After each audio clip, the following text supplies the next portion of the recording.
stretch before you do a podcast. Otherwise, you'll tear something, pull something. Okay. Yeah. Well, this is episode 618. Also, I was just downstairs like I forgot we were recording tonight, and I've now gotten to that point of every herper's career or reptile keeper's career where the local person up the street, local apprentice, wants to come and learn and clean your snake. Teach him your ways. I was training this young one, and I'm like, yeah, we can just totally. He's like, yeah, I can do that. I'm like, yeah. It's funny you say about training and young one. I just immediately think of Star Wars, right? So, yeah, of course. That was the point that was implied. Right. It's so horribly today implied. at work, this customer comes up to me and goes, "Oh my God, you look just like the guy from Star Wars." And I was like, "What?" What? And they're like, "Mark Hamill. If you had a goatee, you would look just like Mark Hamill." I was like, "Old Mark Hamill or young Mark Hamill?" What are you talking about? And also, yeah, that's very important. So, like, it was old Mark Hamill. Yeah. No. Oh no. Oh no. That went sideways quickly. But anyway, it was training this kid's named CJ. He's part of the Lancaster Herpetological Society and apparently lives 4 houses down and has a couple snakes from me. And yeah, I think everybody has a couple snakes from you. Yeah, at this point, we're getting there, right? I got the snake from It was weird when people are like, when people at the show were like, "Oh, there any like Owen animals here?" I'm like, "No, but they're ones that were born in my house that are here. But you'll have to figure out which ones. Yeah, yeah. Very cool. Yep. Yeah, I guess we'll have to talk about that on Carpets and Coffee, which will already be out by the time. This happens. I'm still trying to figure out where to put what. Because many people are asking that it be displayed. You do know. Is this? I know. It came in a poster tube. It was given to me by Rob. Oh. Yes, I know. Yes. Yeah, you do. I did not know ahead of time. I'm not 100% sure. I didn't believe you. I mean, there could only be one thing it was. I mean, of course. Going to be, So why not? I did tell my dad about that. I had to go do emergency drop-off dog cage situation last night. Yeah. And when I did, he's like, "So how was the show?" And I said, I was like, "Oh, it was good." He's like, "Did you buy anything?" No. He said, did anybody come up to you and talk to you? I said, "Yeah, a couple people." And then I said, "Oh, I do have to tell you, Owen got a really cool gift." And he says, "What?" And I said, "You know that George Costanza picture where he's on the couch in his underwear?" And he's like, "Yeah." And I said, "Well, just think of Bigfoot with a raccoon in his lap." Yeah. And I said, "The messed up thing is it's signed by all these great herpers. Yeah. This is and my. He's like, "Damn it!" This is my contribution to herpetology. This is what I will be remembered for. When they do the next iteration of Gods and Monsters, I'll just be there going, "I don't know why the Bigfoot thing just kept happening." My dad said his advice is same advice I give you. Just embrace it. Oh, the problem is that say everybody's you're a believer and move on. I refuse. But then the problem is everybody's like, display it. I'm like, where the fuck am I going to put it? Like, you're going to cover up the rough scales? Yeah, never. No, that's not going to happen. All right. So now, see, I forgot what I was supposed to remember. Yeah. Too much talking. Yeah. No, tonight we're going to be talking diamond pythons. We're going to be talking coastal carpet pythons. We're going to be talking herping. We're going to be talking sabus, rhinos, and all that stuff that you like, Owen. You guys like. That is, it's cool. But there's other podcasts for that. But we're joined by Joan Fernandez from. I got it right? Yes, but I was waiting for it. I was like, I know. You're all staring at me. He's stalling. You're all staring at me, looking at me like I can't take it. Like, I know you're going to miss me. He's stalling and he's stretching out and goes, and rhinos, which are cool. I'm like, go on. Yeah, you know. I was like, he's fishing for it. He's fishing for it. Just trying. Why won't my brain work? Band-Aid off. From Blackfish Herpetoculture. I assume that's because you like fish or Yes did like and fish. yes and no. We can get into that pretty quickly We if can, if yeah. you Okay, if you got yeah. time. Let's So just jump into it. Yeah. yeah, so I am a huge Game of Thrones fan, A Song of Ice and Yes. Fire, Hmm. and might know House Tully, right? Yeah. In Yep. the Uh-huh. Yep. so in Oh, House okay. Tully, there's a famous knight. He's known as the Blackfish, and Yeah. he's considered the Blackfish because there's every family has a black sheep.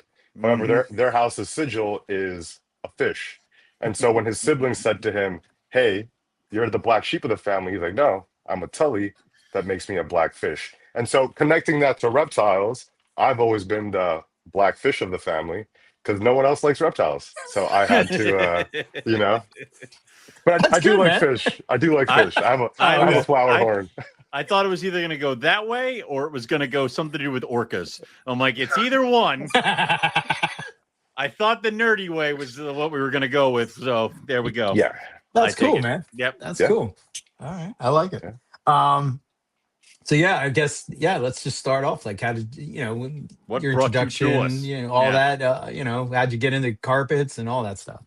Yeah, absolutely. So, all right. So it goes back all the way to when I was 9 years old. I came across this thing called YouTube, and on YouTube, Brian Barczyk had just started putting out videos, and on cable TV, the only thing I'd want to watch was Animal Planet back when they actually showed Instead of like animals. mysteries of Yeah, mermaids and bullshit. Yeah.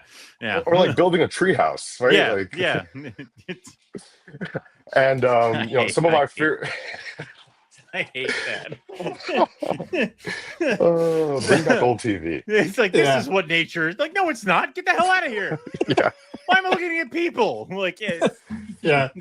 And so I came across our Steve Irwin and the Crocodile Hunter, and his stuff really inspired me. And so just seeing all the Australian critters, that's what really stood out to me.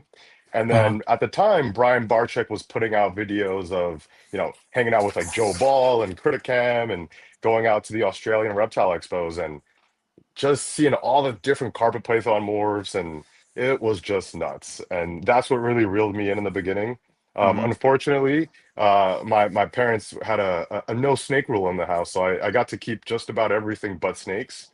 So I really had to wait until I was about 20 to get into carpet pythons. But I was like a heavy lurker for like a solid, I don't know, 11 years. Like I had my finger on the pulse, so had to Nice. wait until I you know got some adult money, was in college, and it finally struck me. I'm like, I'm an adult. I can do whatever I want. I have free Right. will, Yeah. you know? Right. That And was the best part of like I think it was at my mom's. It was like, oh, you can't have that many snakes. I'm like, I am at college. Nothing can stop me. Like, and it didn't. So, yep. and I had the classic story of like I was the kid who had snakes in his college dorm room, right? Like I Yes. had That's how carpet it python. started. I had my Brisbane carpet python. I had a true red tail boa in there, and like I would have like people coming over and saying like, "Hey man, can we see the snakes?" I was like, "No, are you trying to like Are you a fucking narc? What's rat?" going on here? Like, Yeah, exactly.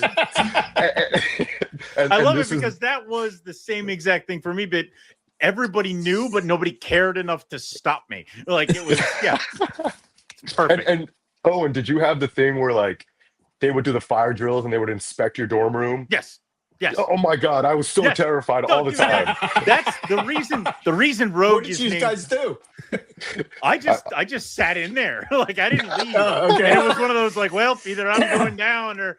But there was the reason said the reason, the reason my company's named Rogue is because they put out an email that said that they were looking for rogue reptiles in Cook Hall, and that was me. So, Oh, but that's I hilarious. kept getting cool. I kept getting in cool with my RAs, so they just were like, "There might be an inspection next week," and I'd be like, "All right," and then I just drove everything down to my mom's for the weekend. So yeah. And you walked so that I could run because literally one of my best friends was an RA in my dormant complex. Yeah. And my school had this rule where it's like we'll go in your room, like the police guards will go in your room, during fire drills, but they're not allowed to lift anything up. Yep. right? They're not allowed to, they're just Yep. allowed to see what they can see. Yep.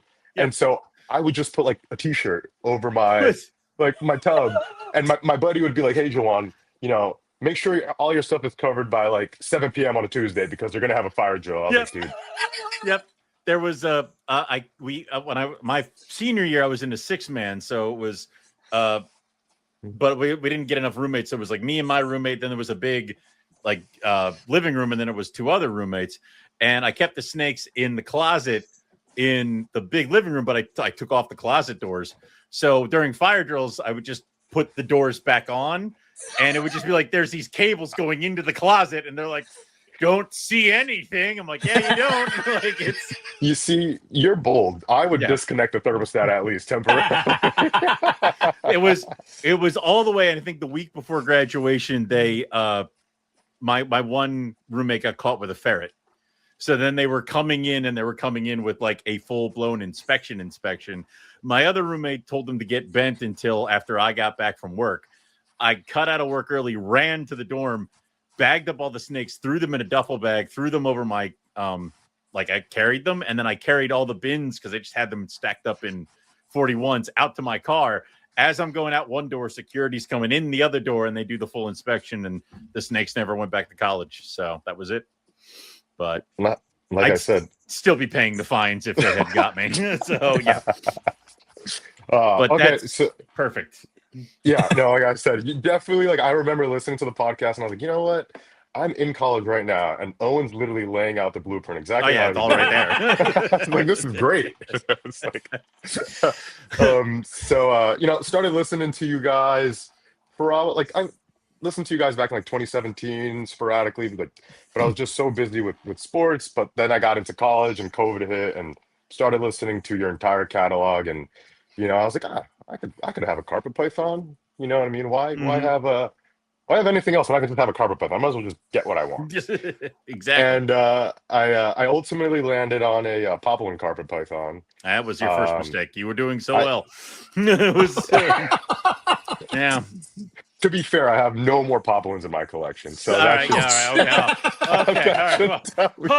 Wow. All right, listen, everybody experiments a little bit in college. It's fine. Yeah. Just, True story. It's okay. It's okay. Oh, we're all right now. Yeah. So. That's hilarious. And and then I, started amassing, a few different carpet pythons. I was like, I'm gonna try everything until I find out what I like. So got a jungle. Funny enough, I got a bred live from Owen a few years ago. Awesome. What else? I got an inland python from Martin a long time ago, and you guys put an episode out, and you guys, I think it was like a species spotlight, and you guys were talking about Brisbane carpet pythons, and Brian Wheeler had just had a clutch of Brisbane carpet pythons, and I said, honestly, I think the locality stuff is the coolest, right? I'm a big sucker for like lineages, and I'm a fan of preserving like history, right? Like that's what I geek out over. That's just the reality of it. And so I hit up Brandon. I was like, hey Brandon, interested in this carpet python, like let me know if it's still available. He, I think, committed it to a friend, and he was like, hey, if my friend doesn't pay me by Friday, hit me up and it's yours. So I hit him up on Friday. I was like, dude, hey, I really want that snake. The Friday yet? Like, yeah. And and then that's how it started. So graduated college after that, and was thankful enough that I went straight into my career, and I was like, well, I have enough money to buy diamond pythons. So I bought some diamond pythons. That was my graduation gift, and everything has spiraled out of control. Nice. That's awesome, man. What is it about carpet pythons? Like, what was it, just because you were listening and influenced, or was it like the size, Yeah, I think it's a lot, man. Like, I'm a big fan of pythons with the pronounced head, right? Like that to me just looks like sick, right? Like we'll talk savus later. I love savus and liasis, but nothing beats a classic carpet python. Like it is just so unique. And I hate to say this, and not really hate to say this, I am a like closet retic bro, and so like I think carpet pythons are a better retic. Think about it. The variability, all the different Yeah. subspecies. Yeah. You know, if you want to go Frankenstein crazy, you could, because all the retics are hybrids at this point, right? Um, and I was like, all right, you're well, saying the quiet part out loud. You're not supposed to do that. Like they're gonna it's get okay. very mad. Like, I have some really close retic friends, so like I say this to them all the time. Okay.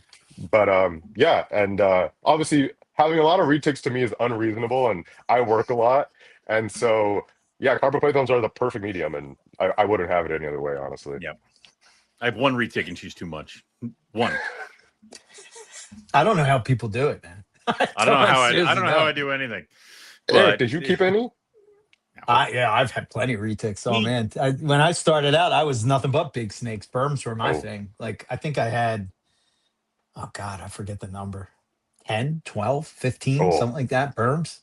Yeah. And I had 3 retics. I had 2 African rocks. We- like you don't understand. Morelia rehabilitated this man. Like it Yeah. was. If we hadn't Yeah, stepped man. in, oh my God! Like Yeah. it was. Yeah. I don't think That's I would be a awesome. retic bro though. Somehow I don't think I fit into that. No, you seem like not you'd quite the become. build. You'd be a super dwarf enthusiast. I think it would be. Yeah, super dwarf is more Yeah. my speed. Yeah, it's more your speed. Yeah. You'd have to drive a lifted truck if you were a Of retic, course. bro. Yeah. I did have a truck. In Eric gets out there. He has to open up a ladder. He's like, "Yep, get into my pull it into the Climb trunk with up. him." It's just One of those little rescue ropes comes flying out the exactly. See, I embrace it, man. You don't embrace it. You gotta embrace it. And that's You gotta have how we fun. get the Bigfoot thing. Yeah, again, Right. I don't know Do where you they see want me to anybody put giving it. me a sign of a freaking leprechaun at the Don't show? think I won't next time. Now I know it can be done. Yeah. You bastards. You were talking about Brian Barczyk, and the one video that stands out to me was he was at a reptile show, and it's like the first time I really saw a rough scale python Yes. for real, and it Yep. was lighting him up, and he's just standing there like he's like, "Oh, how cool is this? A rough scale python!" It's just like, That is when I God fell in damn. love with that species. Yes. Like it was like this thing is so mad, and it's got these daggers for teeth. But yeah, that is right up in there. Yeah, I remember Oh, that man. clip. That thing was awesome. Yeah, no doubt. So No, go ahead, Alan. after you spread wide and did that, everything that one thing that every Morelia person does, where you kind of try everybody and then zero in. Have you kind of zeroed in on your Morelia species, or are you still spread out?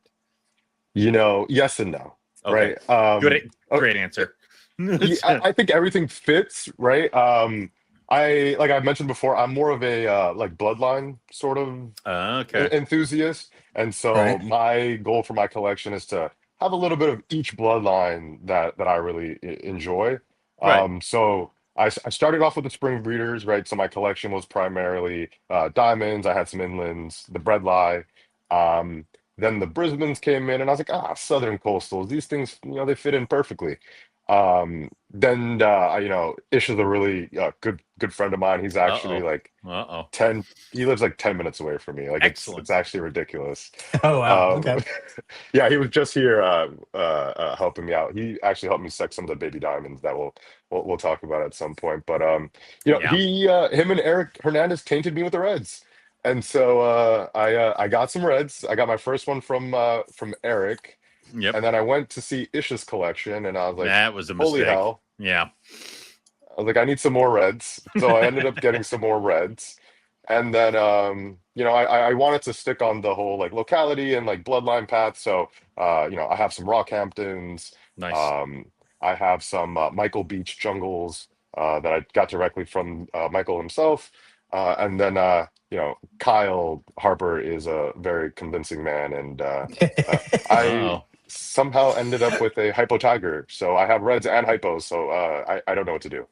You just do what I'm doing. You have Add your caramel. reds and you have your hypos, Okay. and then you add caramel, and then you're like, I have the 3 points of this thing going. Yeah. I can help with that. I'm trying to think. Is there anybody else that does the 3? Owen. Yeah, that's about it. It's just me and you, Owen. And Yeah, I mean, Yeah, because that's sitting there and it's like, well, Kyle has Kyle has think hypos. Kyle's has right? hypo, and then And I think caramels, I guess. or he's got some. I don't know if he has that many reds. No, No. no. Balin I don't think so. Balin doesn't really have too many caramels. Yeah, I know he has hypos because he works with Kyle and Kohler on that stuff. And Kohler has caramels and hypos, but I don't know if he does really too many reds. Right. Which Eric Kohler has some caramels that I was almost tempted to buy. And I'm like, I can't. It's almost like we can't buy these caramels. We have caramel at home. Like we shouldn't buy. Like it was. We have McDonald's at home, kind of a thing. But damn. I will say at the last Hamburg, Owen had reds. He had caramels. Yes. And I was like, Owen, like these things they're very similar to each other. Like at this stage in their lives, it's very like you can easily mistake one for another. So like I know there's some guys that do the red to hypo and hypo to caramel. I'm like, that's a headache I would personally want to avoid. So Yep. It's just my own personal hell. So it's because I had potentially caramel Xanax sitting on the table too that I still haven't decided what they are yet. So like, has anybody done caramel to or red to hypo? No, right? Not that I'm aware of. Not. I mean, we did, but it was like the hypo from back in the day, which I'm not 100%. No, I'm not talking about that. Okay, then no. I'm not sure if I want to be that person who does it, but I could easily. Yeah, I'm thinking about like I could do that next year. Why? Like, but what's the point of the project? Well, just to see what happens. I don't know. Oh, we're doing the mountaineering thing. How do you move those animals on? Right? Is that a project I don't sell animals. You hold that. I'm the right guy to do it. Yeah, all right. If there's anybody to do it, it would be Eric. We'll just never see them at their adult stage. But the jerk. Man, you're coming hot tonight, man. I am. You watched me with that Bigfoot banner. I saw you. Anyway, it was. Anyway, but yeah, no, I think you hold on to them, and you're gonna have to see how they develop. But again, it's the idea of just to see it get done. But I don't see the appeal. Like, what's the thing? What's the draw? Like, I think I talked about this a couple times with battle chondros. Like, if it comes out with a giant head shield and rough scales on a green tree python, there'll be a million of them. If it comes out like a crappy, ugly-looking green tree, none. And we went the ugly way. So, yeah. Yeah, I don't know. I don't know if it would be worth doing or not. I know that it would be a pain, like you're saying, it would be pain in the balls. Ass. Yeah, to know what you have. But if nobody ever does it, what if there's like amazing? Like, what if it makes everything like insane? Yeah, no, absolutely. Be like, why did I do this pairing? I mean, we talked about with the red Xanax stuff. It was like, it's not really going to be, but it's starting to be a thing. So maybe the first gens wouldn't look good, but what if you double down on the red or the other stuff? Who knows? Yeah. What's your direction with the reds? Like, what are you trying to do with that? So I have two directions I want to go. One, obviously preserving, straight MBB. So I have a F3 MBB Lemke from Eric. She's a 2023 that I hope to get up to size soon. Nice. I then have a F3 MBB Jag from Ish, from animals that Eric produced that I want to plug back in. I then picked up a tiger from Kyle last year, and I was like, I really want to make red tiger Jags. Like, that to me is like the quintessential, like, super sexy carpet python that I remember just drooling about when I was like 12, 13 years old, right? So I purchased the tiger from Kyle, and then Ish, Ish is a saint, by the way, like super great guy, like definitely someone who I consider a mentor. I remember at my first Carpet Fest, Eric, Ish had I think you guys had worked something out where he gave you a really dark poplin, and you had given him one of your Molly babies. Ring, yeah. That it ended up being a boy, and he ended up acquiring a female from someone who got another one from you, and so I ended up with that male from Ish. Oh, nice. And so I want to plug them into, my MBB stuff and then that Tiger Girl directly as well. I mean, nice. I can tell you straight up, it's good shit because that's the mom of my Reds from this year. So, and yeah, like, and Crazy shit, yeah, dude. Like those red tiger jags that you had, I was like, I don't need any more snakes. but They look that's so the problem. good. Like, but I'm over here doing the same fucking thing, and I see them every day. Where I'm like, I don't need to keep all of them. Like, I can't. I have one, Yeah. but this one's got a stripe. No, like it's yeah. Do you have a favorite that you go to? Is it Reds or hypos or like what's how do you rank them? Yeah. Oh, red at the top, all the way. Red is for me. It's so what really got me into the Reds was obviously like a classic like red tiger jag. Mm-hmm. Um, but Eric Hernandez has this animal named Zena, and Zena Mm-hmm. is a large red coastal. She's ghostly gray, perfect bands, and I'm like, okay, it sucks that they don't keep the red color, but like, how can you not appreciate Thank you you. know Like, it's a still cool. nice crisp coastal, right? Yeah. Yeah. So yeah, Reds over everything. Hypo is just, the opportunity came up and, Kyle's like, well, you got that female from me. It doesn't hurt to have an extra male. And I was like, sir, you are absolutely You got a right. point. Yeah. I can't argue with that logic, nor will I. So yeah, but it's fun to have all the different projects and spread them all out. So cool. Yeah, yeah, absolutely. Yeah, no, the red stuff it's wild and like I said, like seeing Eric's stuff and going to Ish's house and you mentioned like the red xanthics, like I will never Yeah, play in that field. That is I way too can't, confusing but for me. But Yeah. it throws some wild stuff. Like some of those like red tiger jags or even like the xanthic jags, sorry, not red tiger jags, red xanthic jags and even the xanthic jags with red influence that Ish has are Right. just out of this world. mm-hmm. Yeah. Yeah, he has some really amazing shit. Like, holy shit. And every year when they hatch out, to me, I don't know. It's like you see them and you're like, when Owen sent me a picture like a couple days ago of the red jag, I was like, oh That's the man. one I'm keeping. The one I sent Eric the whole back, Like, and I'm like, no, this is mine. Like, I'm like, yeah. Hey, just Eric, because I don't do the jag anymore, but it's like, God, you can't help but say that animal is just gorgeous. Oh man, it's just Oh yeah. amazing. Oh yeah. No doubt about it. yeah, yeah, absolutely. So, Eric, are you just planning to do like straight reds, red tiger stuff? What's your game plan? So for me, I'm gonna focus mostly on red tigers. I want to make Nice. more mollies and just refine the stripe, refine the cut. Like I want to see if I could get the same like look of the jag without the Yeah, jag, yeah, That's kind of I what don't know. Kyle did with his hypos. Is they look like jags, but they're not. Like because Yeah. Cyrax looks like that. She looks like there's a jag in her, but there isn't. So Yeah. yeah. Yeah, I don't know. I got a couple. I have this really really nice male that I got from Balin, and cool. he's going Molly this upcoming year. So Oh hopefully yeah, I get something from that. So like It's like, you know how I like to twist the knife every once in a while when it's like I'm doing a pair, Eric, that you could have easily done with these animals that I got from you at your house. Like, but yeah, I'm the one to like that's gotta like you are twisting that for Balin too, because like Molly was his, and then so was both of this other those were exactly his. like it's like Yeah. I'm doing what you could have done. It's like Oh, should I yeah. send him a picture of him and I say, think "Look, it could be you"? he's annoyed. He's annoyed me. Do that. Yeah.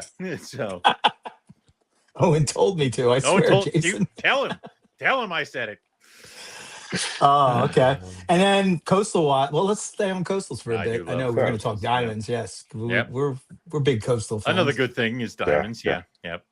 So you got the Brisbanes, right? That's cool. Yes, sir. I love them. I And got you a said pair. What, Rockhampton? Yeah, I have Yeah. Brisbane's and Rockhamptons. Yeah. Nice. are you producing Rockhamptons? I don't need Rockhamptons. Do Uh, I need Rockhamptons? Like, Owen, yeah. I don't know how you haven't purchased Rockhamptons. You have I Kohler, know. 2 tables down from you. Wait, was it with Wait, Kohler? Kohler has. Yeah. Kohler had Rockhamptons. I don't know if he had All a right, few well, last. Kohler and Yeah. I have this thing where I don't end up buying animals from him, but then I end up buying the animals he sold from the people he sold them to. and it just infuriates him. And No wonder he's so mad at you all the time. I don't know. It's like, listen, I'm a delight, but like, and there's this big constant. I'm like, oh yeah, I got this. He's like, who produced that? I'm like, you did. He goes, you son of a bitch. I'm like, all right. So yeah, I have the Rockhamptons. They're 2024, so probably 2-3 years out from breeding. Yeah. But the Brisbanes are of age. I actually gave them a go this season, and fortunately didn't get the best results. Owen, you and I talked about this at Hamburg. Yeah. Full on like slug clutch, like like maybe Any two false good divides? eggs. I'm a big pine snake guy, and inbreeding depression is very noticeable in pine snakes. Yep. I think it's a case of inbreeding depression with the Brisbane carpet pythons, right? Like they're morphologically not showing any, deleterious signs. However, I've heard Michael talk about it that, it'll be a while before he gets a solid Brisbane clutch, right? Like sometimes they get complete slug outs. Yeah. I have a buddy who tried his Brisbane female, and both times complete slug outs. Yeah, my Brisbane project went to shit because I had a slug out and an egg bind after my first clutch, and then my male died shortly thereafter, and I have now a lone female that she ain't right. So shan't to be breeding her. But yeah. So it's I love them. They're my favorite locality. They're gorgeous. She's in a big, display cage down here. I love looking at her. Maybe part of it could have been my male was on a little young side. So I'll give it a go again. But if it happens 2 times in a row, I think we can safely assume what it could be. Right. Yeah. Yeah, that's the fear, is that you take an animal that has such a large range as Southern Coastals, and then you're like, well, it's the sibling pair. Yeah. The sibling pair, bred to the sibling pair, bred to the sibling pair. It works with island species and rough scale pythons. It doesn't work with Brisbane's. Like, yeah. So. Yeah, and then you also have the idea the weren't they like really old snakes that were imported, and like Nick imported? They were like 24, 30 years old or something like that, and like he got one clutch to like keep the line going, and then like Paul's original animals, like I'm pretty sure she had 4 good eggs, and then the rest turned to dust as she laid them. She was that old. Like it was not great. So I think if I remember correctly, like I could be pulling this out of thin air, but I think those animals weren't even in Paul's collection at that point. They were like with his ex-girlfriend or his girlfriend or something like that. I think you're right. Go back and get them. Yeah. You have to go back and get them, get a clutch out of them. These geriatric snakes, and then he ships them to the United States. So it's a miracle we have them, so we have to appreciate that. Yeah. But no, I kind of feel like with projects like that, if I breed them, great. But I'm also just enjoying them to have them. It's like, I have a Brisbane coastal carpet in my collection. It makes me feel like, that whole thing that we say about completing the set. It's like, well, you can say this about this one or that coastal, or like, is this a northern coastal or whatever we call them, blah, blah, blah, blah, blah. And it's like, but these are legit. So it's like real, So, it's cool just to even have them. I'm with you. I had them. I bred them. I can wash my hands of it from now. I got it. It's done. We're good. So yeah, you technically bred coastals. Yes, Owen. yes, so, I did. I had to do that. Yeah, because otherwise, we'd still have it'd be bad. It's already bad, but it could have gotten worse. I'll tell you what, the one I got from Kohler, I think a year ago. Holy shit, man! That thing is nice. Oh man, that peach color, man, it's just freaking phenomenal. I thought I had a picture. That's Eric Hernandez. That's not what I want. We don't want a picture of Eric Hernandez. No one needs to see Eric Hernandez. I'm just kidding. Eric's a sharp looking dude. Yeah, he is. But it's cool to have those kind of locality projects along with your morph mutation kind of stuff. And I just wish, because my original plan with the Brisbanes was to be like, I have some giant coastals. Yeah. I'll outcross, and then the book came out, I'm like, never mind. Like, that's sacrilege. Literally, same here. Yeah. And I know Eric Hernandez was thinking the same thing. I was like, that's how I justify the Reds. I was like, oh, what's one more project? I can plug it into a Brisbane. And I was like, this is I can't do this. I can't do it. Like, I have like a 7.5-foot coastal female that I'm like, oh yeah, there's some Brisbane blood in her, and that's fine. She's been outcrossed because she was the product of a tiger project from back in 2007. So I'm like, I'll do that. We'll have some nice outcross. We'll do some good stuff, and it'll be all right. And then like book lands on desk. I'm like, can't do that. So that's all I got now. So yep. Yeah. Yeah, I love the locality stuff, but my fear is that just that inbreeding thing that just comes along with it, and I guess at some point, unless they inject new blood from somewhere, that might be a problem. I don't know. Well, they'd have to inject new blood from Brisbane, so we'd have to. Yeah. I mean, yeah. We need some sort of secret intelligence officer that is dedicated to continuing the line to specifically go over there and bring us something back. There needs to be some sort of MIA jungle-like situation, but with Brisbane coastals. Like, that's what needs to happen, or someone needs to take a good 15 years for the team. Okay, so it's like it's kind of like what we were talking about with Gavin, like he's like banging his head against the wall where he's just like basically saying, I don't understand why you wouldn't want to establish them in captivity so that people aren't even tempted to sort of poach them from the wild, like, and I guess I understand like why people think that that's like, well, you can't just take them and then but otherwise people are going to take them from the wild. Like it's going to even if it's just people in Australia, you know what I mean? Like they're just going to go like, oh, I need new blood, like we would do to, I don't know, some kind of American colubrid or something. Even if it like, if I was breeding some sort of American colubrid and I needed new blood and I couldn't find it, like there's still certain ways. Like if I wanted to get gray bands, you can go and herp them and collect them. Yeah. But then there are other, dare I say, more nefarious people who really don't give a shit if there is some sort of law against picking up a pine snake. And I understand that is something to be concerned about, but I don't see many people looking for that much new blood in pine snakes because there's so many freaking pine snakes in captivity that it doesn't really matter. So I don't know. Yeah, no, it's I couldn't agree with you more. And like, pine snakes are a perfect example because sure, there's a lot of old timers who know where you can find pine snakes. But if you've been out in the New Jersey Pine Barrens, they're not just out in front of you. It's a challenging snake to find if you don't know where you're looking. And even if you know where you're looking, they might not be there. Right. I'll see if I can do. I'm trying to get this thing to. Well, and also like even with something like the Louisiana pine or the black pines, they're already in captivity. So is it easier? Like, it's like, oh, well, you're just going to go and get a Louisiana pine snake. I'm like, first off, plane tickets are expensive. I'd have to find the Louisiana pine snake, or I can sit on my computer and be like, ordered. Like, I'll purchase this one. And then it's done. Like, I don't understand it. Like, no, I'm not going to go find my own to poach. Buying it online is so much easier. It's absolutely. So I don't know. I've seen quite kind of Brisbane. The one we actually did find in Brisbane was had like this tan.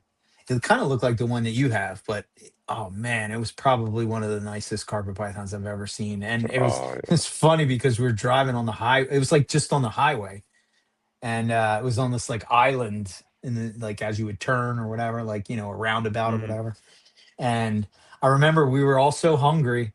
And everybody was kind of like miserable. It was the end of the night. And here's this beautiful Brisbane coastal carpet just crawling across the thing. And Rob stops to get out.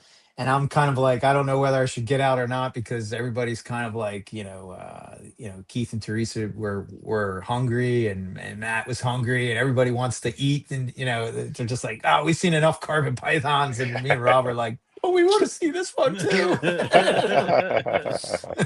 Yeah. But man, it was nice. Holy shit. I wish. Oh, I wish we could have something like that here. But yeah, cool. With the Rockhamptons, are you just breeding them just to keep that line going, type of thing? Is that your goal, or I think there's some room for refinement with those. Oh yeah, yeah, Yeah. absolutely. I think my primary goal would be to just like continue like that line going. But my female and my male are so drastically different from each other. I have Uh huh. this one picture on my Instagram of both of them, and like the female is like completely reduced pattern, like super high contrast, whereas the male has that sort of classic Rockhampton look, the head stamp, right? Like Mm, really dark, and it's like there's definitely a lot of room for refinement. I'm not sure if it's valuable being plugged into like a red project because I think with the reds you want to move away from the black. Hmm. And so who knows where it could be plugged in, but I definitely think it's a neat locality to play with. yeah. They look like it almost reminds me of like a jungle, but with like kind of coastal colors. Maybe is kind of like Yeah, what Yeah. they kind of remind me of. yeah, Um, absolutely. I guess I'm gonna have to do this way so that I can share this picture and see if it's the one you were talking about. As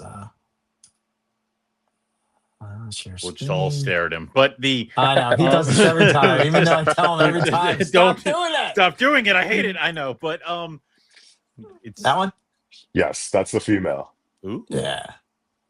I Yeah. love their head stamps, man. I just love And their all head stamps. about the head stamps. they are Yeah. little firecrackers. They are the meanest carpet python that I have in my Yes, collection. They are so bad. yes. Why I don't you love. have these, Ellen? Well, you can only have so many things that want to take your face off. I'm trying to train this kid who wants to help me out. He goes, "I'll jump in this cage." I'm like, like maybe it's just gonna give it a little bit. Like, yeah, it was. But I do love how it was in situ because it's like if I touch this thing, I'll never get the picture of it coiled. It has to be like done quick. So Yeah. And then this is the male, right? Yeah, that's him. ooh, Yeah, Yeah, that's yeah. nice too. that I Yeah, like so a lot. they were that pair comes from William Philippek. Mm, Oh, okay. cool, Yeah. cool. Yeah. Will's a good guy. I had, yeah. Oh, Will's a good guy. I thought you said I also got. I was like, whoa, what else did you What get? now? Oh, well, I also have Western Stimsons from Will, so I do have that from him too. Oh, cool. Oh, Okay. Yeah. How do you like them? They're neat. I love Antaresia. I just work so much. I have to pick and choose my battles, right? And so if I want to breed a snake, I can't have a lot of Antaresia because I'm going to spend a lot of time trying to get them established. But it's wild that you can have pythons in such a small package. Yeah. They haven't shed yet, but I have the entire clutch of children's pythons, and I'm just like, I don't know what to do with you guys. Like, it's gonna be really, really annoying. And I'm still trying to get some coastals to eat. I have the roughies. I only have two that are like two of them are after my own heart. They're eating immediately. The other four are like, what is this? And yep. So So was that Wow. Ruffy pair a holdback pair then? no, because those are holdbacks over there. And Okay. then I only have so many adult cages, so these 6 have to go. They have to go away. They cannot stay. They must leave. So They must leave. they must Okay. leave. They must That's leave. good to know. Yeah. So Everybody hit up yeah, Owen if you're in the not yet. market for some Not rough yet. scales. Not yet. But soon. But so is it just the stims, or are you trying to? You said you weren't going to do too much into Antaresia, so it's just the stimmies. Yeah, so for over the last few years, I had some Eastern stems, I had some children's pythons. Um, like I said, I work a lot, and so I really have Yep. to pick and choose what I want to keep, and and space is obviously a finite resource. So I decided to slim down on the Antaresia and embrace the locality boa sort of side of the hobby. Oh no! So what locality? Because Yeah, let's Kohler get into that a little Kohler bit had some before we go locality into boas he diamonds. was tempting me with too. So Yeah, yeah, Kohler is like I said, Kohler's a dangerous man. he Kohler is. like Yes. I picked up a pair of Hog Islands from Kohler at Nice. Okay. maybe about a year ago. I have some. So I have a trio of hog islands. I have Bolivian short-tailed boas. Those are amazing. Yep. And I have some Iquitos locality Peruvian red-tailed boas as well. Nice. Oh, nice. You showed me some they were leopard something or others, but the God, I can't remember. Yes. Yeah. Sonoran boas? Yes. Amazing. He's like, they stay small, and I'm like, stop it. They really do, Owen. Yeah. And Fish then has them, and you can keep them like bread live. That's all I'm saying. I'm like, and they were dark and cool looking, and I'm like, I just paired my K Cocker boa. I don't need another small boa, right? But you do. What? Is that even a question? I still got to pair the blackhead. Like, I mean, like, we can't do too many things at once. But I don't know, man. After all the luck that Lucas is having, I don't know. I don't down know that either. road, man. You know, like, holy shit, that poor guy. Holy hell. Well, we'll talk about that at Carpets and Coffee, or you've already heard it on Carpets and Coffee whenever this comes out. But yeah, there was, Yeah. Okay. Is any other boas in your future? I know you have some tree boas too, right? That you got? I don't have any tree boas. There's one species of tree boa that I'd like to keep, but I haven't seen them available in a few years. I really want some annulated tree boas. Okay. But I thought you had those. No, they're definitely right up my alley. Will said the same thing. He's like, yeah, don't you have some like, oh, I have a Puerto Rican boa, so I also have that. nice. That's cool. Nice. Super cool. I went to Ish's house the first time, and he had like the Puerto Rican boas, the Dominican boas. He had a Jamaican, and I'm like, I want to see that Puerto Rican one more time. He's like, show me so that Rob again. Stone swears that everybody's attracted to the Jamaican boa because of the colors and and they're amazing looking, really cool. Yeah. But he says that for me, that I should go Puerto Rican boa because it reminds him of a coastal carpet. It's right in that wheelhouse of a coastal carpet. Yeah. Absolutely. Agree? No, Yeah? I totally agree. I think it's one of those things where it's like, it's right up your alley, right? Like the Chilobothris genus, or they're like island Morelia in a way, right? Yeah. And it's like, you got so much variety. You got big ones, you got small ones. But the cool thing about Puerto Rican boas is basically like, that's a species that you can't really sell, right? Like that's something that you keep because you enjoy it. And, Eric, you strike me like the guy that doesn't want to sell things. Exactly. Yeah. So, Right. Or maybe you don't even want to go through the hassle of breeding them, right? Like I only have one. Yeah. Maybe you just don't want to do any of it, and you just want to have your snake, Yeah. Yeah, they look cool for sure, but I know they're not as flashy as like the Jamaican boas. But Rob says, no. You want. Usually, he's always usually right, And even though I don't listen to him a lot. The thing about the Puerto Rican boas is like usually you have a snake that's a biter, a crapper, or a musker. The Puerto Rican boa is both a musker and a biter. So it is. Okay. It's a Timor python. Okay. Yeah. All right. Yeah. The and also like you should probably nab them. I think I was watching some YouTube video, some guy doing herping in Puerto Rico. And he was like, "Oh, look, a retic." I'm like, "That's not supposed to be there." And he's like, "Oh, look, a boa." Like, and it was like a red tail. And I'm like, "Oh no, Puerto Rico is bad." Like it's so yeah. Yeah, they got invasive retics like Florida has berms. Yeah. And the cool thing is they have amel retics, like a wild population of amelanistic retics. That's wild. It's shit like that where it's like, how'd that happen? Like it's like we did it. Like we know we did it. So yeah. Cool. Okay. So anything else with the boas that you want to add? Is there anything in that? I am trying to fight so I'm trying to be responsible and tell myself no. But Kohler had a litter of Barranquilla boas. I was about to mention those because I didn't know what they were, and I'm looking at his little birth announcement. And I'm like, they were so good looking at Daytona. Yeah, and like the natural history behind those is wild. Like that he was telling me, and I'm like, get these away from me. Yeah, right now. They're essentially like. The boa imperator come from like Central America and Mexico, etc., right? true red-tailed boas come from South America. Yep. However, Colombia is in South America. So Barranquilla boas come from the intergrade zone where, true red-tailed Ah, boas meet boa imperator.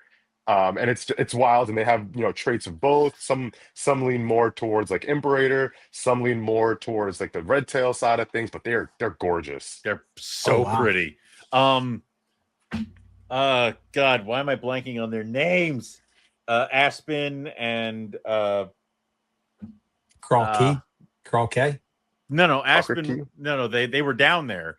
Aspen, and then I forget the other two. I'm so sorry. Chris? Yes, thank you, Chris, and then his wife. They were all down there, and they. I'm not going to tell you. I'm going to do what you do to me. Frick, I I'm hate going to you. watch you. I hate you so much. I know her name. Do you? Hoisted on my own petard. Anyway, they bought some, and they were showing them off, and I'm like, they picked the exact ones I would, and it was torture, but God, they were pretty. So They're gorgeous. Yeah, they're awesome. I don't want to Yeah, see but- them. If Eric's not going to be set up, I don't think Eric's going to be set up in October. If he sets up in October and they're still with him, it's going to be very, very bad for me. So maybe I should buy them from him so you can buy them from me, and then you can and then the cycle is complete. Then we haven't broken the thing. Yeah, he'll be so happy about that. Hey, make room for another, because I'm after a pair too. I said the same thing. I was like, if Kohler has a pair left at either October Tinley or the next Hamburg, they're probably coming home. The Sonorans were going to happen, but then he made a deal with somebody there about a trade and some other stuff. So the ones I would have picked ended up going, but the Sonorans were probably going to happen. But oh my God, yeah. Yeah, I just admire boas from afar. It's like it's one of those things that I've told myself that I don't want to go down the rabbit hole because of the carpet pythons, and like you said, space is limited and all this stuff. So it's like I just try to scratch that itch by looking at Keiths and Erics and Owens and stuff. And I think if I could get a stack, if I could clear out a stack of cages and have my pair of Hog Islands, and then maybe have some other smaller ones, and then have my K cockers, I'll be good. It's the Argentines where I'm like, so a pair of olive pythons is going to have to go at some point. So, but yeah. Any interest in Argentines? Yes, but I need to control myself, and so I've gotten really good at saying no, because I also have I said I'm going to make room for one big snake in my collection. That's it. I'm going to be responsible. And I have pure sort of Tanagempian retic. So that's the subspecies of Superdorf. Superdorf retic. So I have pure Superdorf retics. So none of the hybrid stuff. And then I got Peruvian boas, and I was like, and I also have a Sri Lankan python. And that's yes, nice. And what the hell do you do with that? It's like breed it. I mean, it had to be. Man, they're gorgeous. I went from 2 big snakes to 5, but the good thing is Sri Lankans aren't as big as I think people think they are. No, Mats aren't huge. No, and I reached out to Matt, when I was in the process of being gifted the Sri Lankan, just wants to pick his brain and stuff like that. Yeah. I used to live in Philly, and I talk to him all the time about the Eagles and whatnot and whatever. And and I'm not an Eagles fan, by the way. All right. But Steelers Nation over here. Thank you. We're good. Yeah. I knew I liked this guy. Yeah. So I reached out to Matt, and he was kind of just letting me know about their temperament, and they can be they can be a skittish snake, definitely not a defensive snake. More of a nervous, I'm not comfortable sort of snake. But she is perfectly fine when I take her out. Never made an attempt to strike, just like a typical python from that genus, big huffer and puffer. That's another one that is absolutely gorgeous when you finally lay eyes on it. Matt showed me, I'm like, no, and he's like, I could gift you. I'm like, shut your fucking mouth. I don't finish that sentence. Dude. No, and they're just gorgeous. They're like a gorgeous berm. Yeah, a prettiest really berm nice you've berm. ever seen. Yeah. It's like a nicer Indian python. Yeah. Yeah. Yeah. It kind of reminds me. They kind of remind me of like a bigger short tail. Like they're fat, but Yeah. Yeah. they're not as long as like the Burmese python or retic or Yeah. something like that. Or African rock. It's like I don't know. I think the ones he has are maybe 5, 6 Yeah. His aren't. foot. They don't seem. Yeah. They don't seem that big to me. I don't know. They're not Mine big. is a solid like 7, 6.5, 7 feet maybe. Definitely a heavy bodied snake, but like Yeah.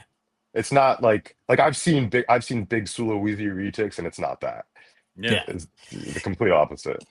It kind of reminds me of like it has the opposite of effect of like a big scrub python or no impelli python. You're looking at this like snake that's like smashed into this little Yeah. tiny thing because it's so thin and all this stuff, and it's like the snake just never ends. It just Stop. keeps Yeah. coming. Like what is Pulling it going out of the on? box. Yeah. you know.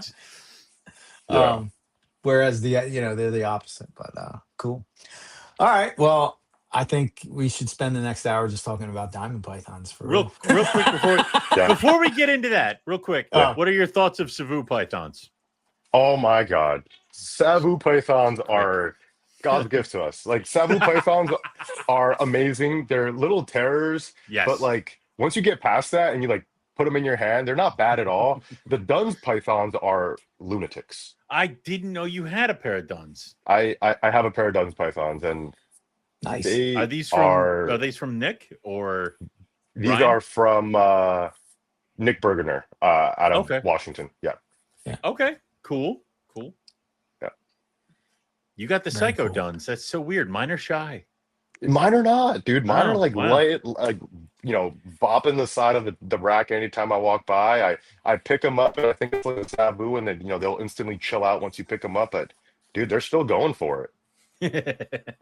I remember Excellent. the little savus I had.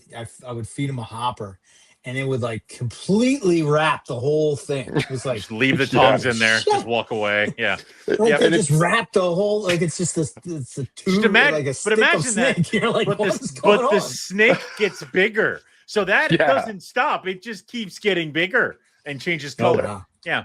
Yeah. And the funny thing about the Sabus is like when they strike, their whole body comes with Everything. them. Yeah. It's everything. Yep. Yeah. If they miss, all of a sudden you're just like, "Phew, all right, well, and they have to go pick it up, put it back in, Catch it in midair. I'm like, what you which is so weird. And then I have 5 right now. Oh, good and- God, dude. Oh, you beat me. You left me unsupervised. This is Yeah, partially that's your true. fault. You know, it was What do you have, a pair? I have a. You have a Who, me? pair? Yes. Yeah. I have a 2.2. 2.2. Nice. Oh, okay. Yeah. Those are sensible numbers. I don't know how I got to 5. So it's I think you have room for more. I Just know. Yeah. I will We're say small. that, Come on, dude. Stop being Yeah, big. come on. I will say the most fun about You're good at hiding snakes in closets. Come on. you dick. We talked about it at the beginning of the show. We've gone past that. I'm older now. This I'm is my circling house back. Yeah. again. But what I do love about Savus and Max and even Dunai is you don't fall into the same problem that you have with olive pythons, where it's like you all look the same.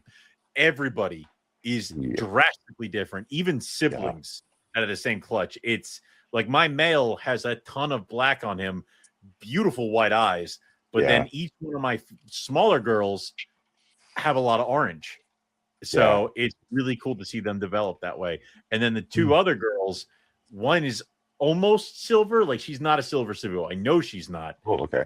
But she's really, really dull and really, really kind of like her. She doesn't have bright orange. It's weird, but she's cool. So I would really love to get those guys crossed off my list. But Yeah, no, they're sick. I think like the Savus, like what's really cool about them is sort of that ontogenetic like color change that they go through. Then the Duns also kind of go through that sort of thing, but I found that the Duns kind of maintain a sort of ghostly appearance, right? Like not as dark as like my Savus. My Savus are definitely a little darker. Right. You see the freckling coming through. The Duns have the freckling. Mine personally don't have much, but they have this ghostly silver sort of look, which is really cool. Yep. I mean, I have my male looks almost like you would, like he's closest to a Macklot's python. He's silver. He's got a couple specks on him.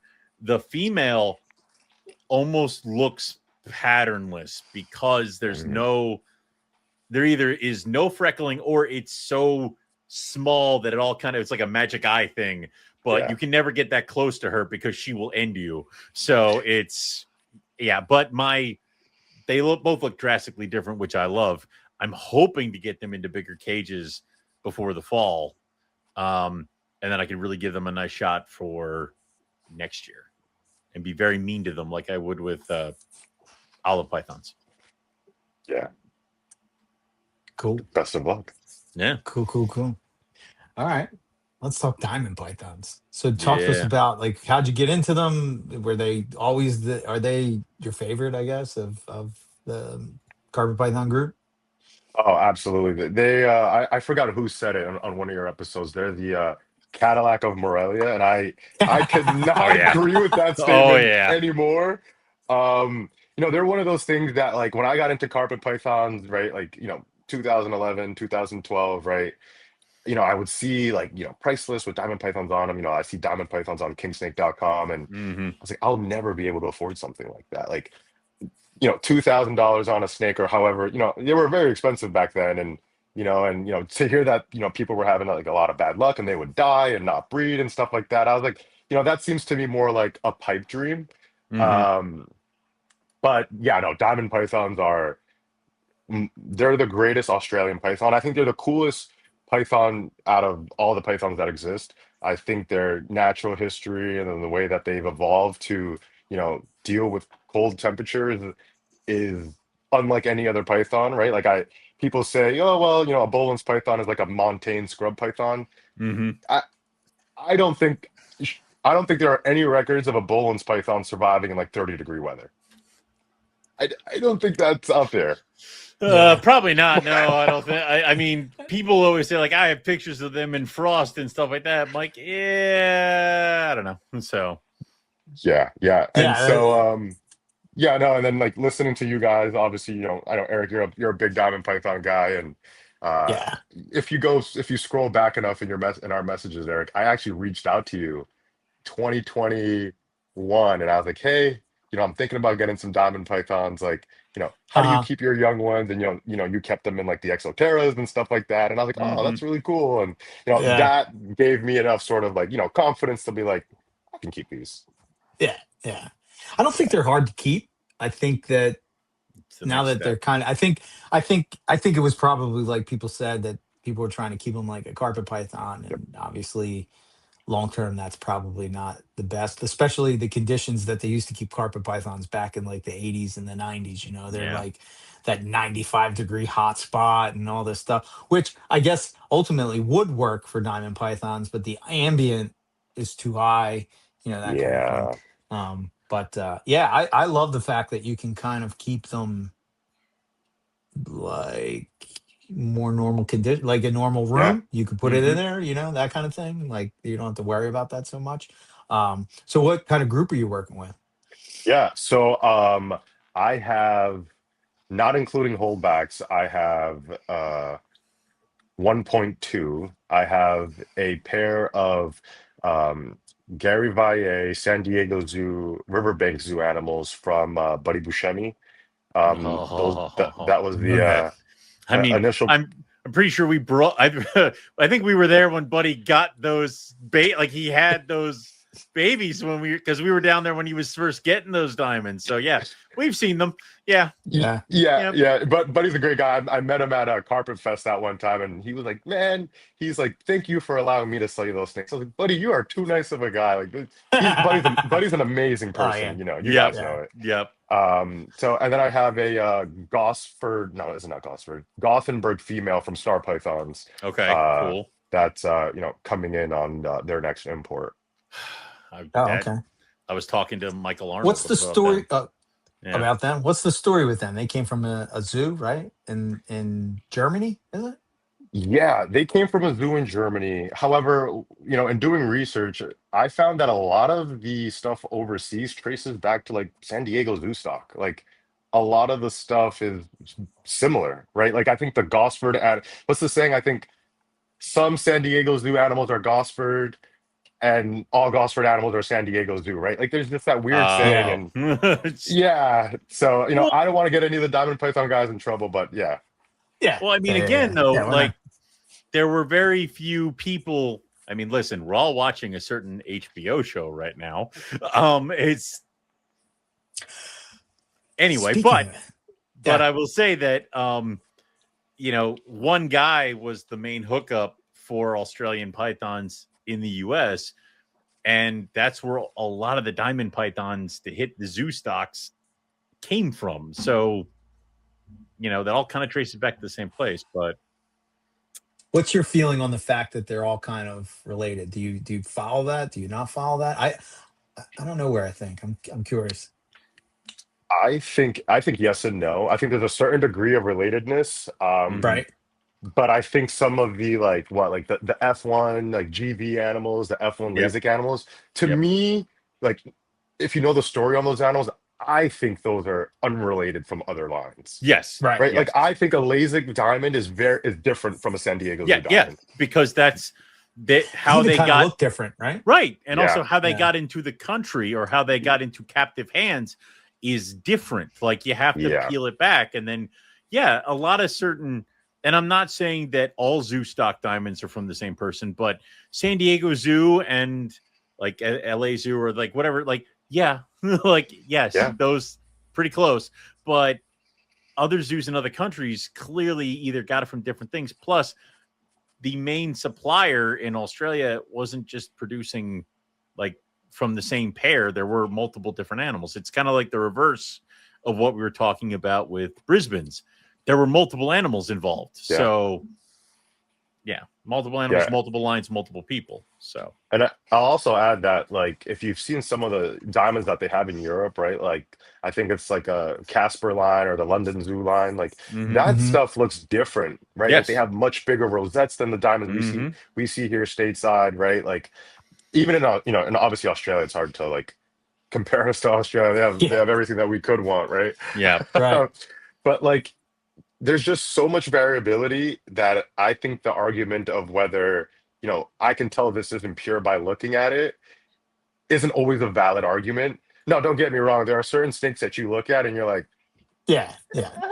that's, that doesn't, That's it not doesn't right. look, yeah, Yeah. exactly. No, Yeah. Yeah. no, no. I don't know what's not right, but something's not right. Exactly. We were talking to somebody at Daytona who has a DNA company. And they're very close to being able to do DNA for carpets and locality. And all I can think about is the world is going to catch fire. Like it's going to just be like, Just leave that genie in the, like, in oh the bottle. my God, no. Don't let the genie out of the bottle. Don't end it. Open Pandora's box. It's just gonna be like my pure. Oh no! It's like it's going to.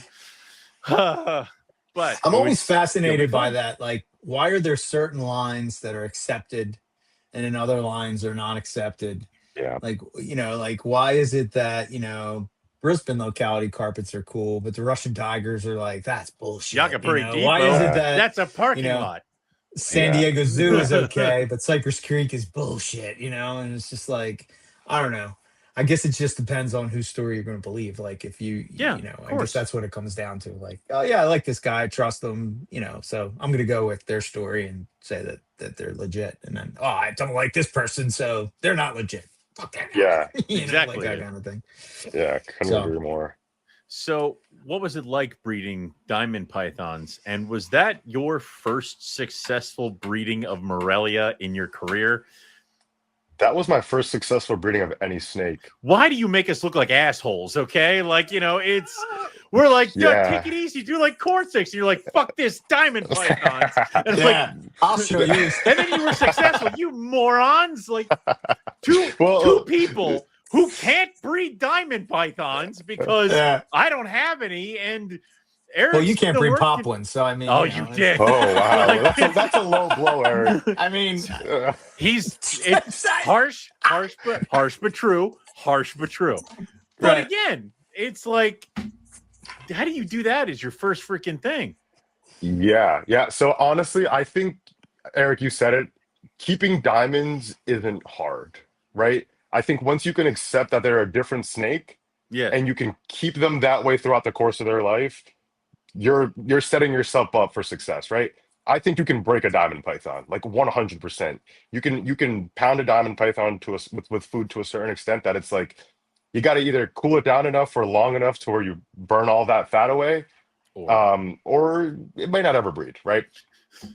I'm of the belief where, I follow I follow the rule of one big meal a month for my female. So my female isn't big at all. And I've always just taken the like slow growth sort of thing, never really pounded them with food, cooled them from the beginning. Um, the key with diamond pythons is getting them cold. And I yeah. think people underestimate what cold is. Cold is in my experience, right? And I'm no expert by any means, guys, right? Like this is the first pair of snakes I've ever bred. I've just done a really good job of listening to the resources that you guys have put out, and obviously, other diamond python keepers. Cold isn't 60 degrees or 50 degrees.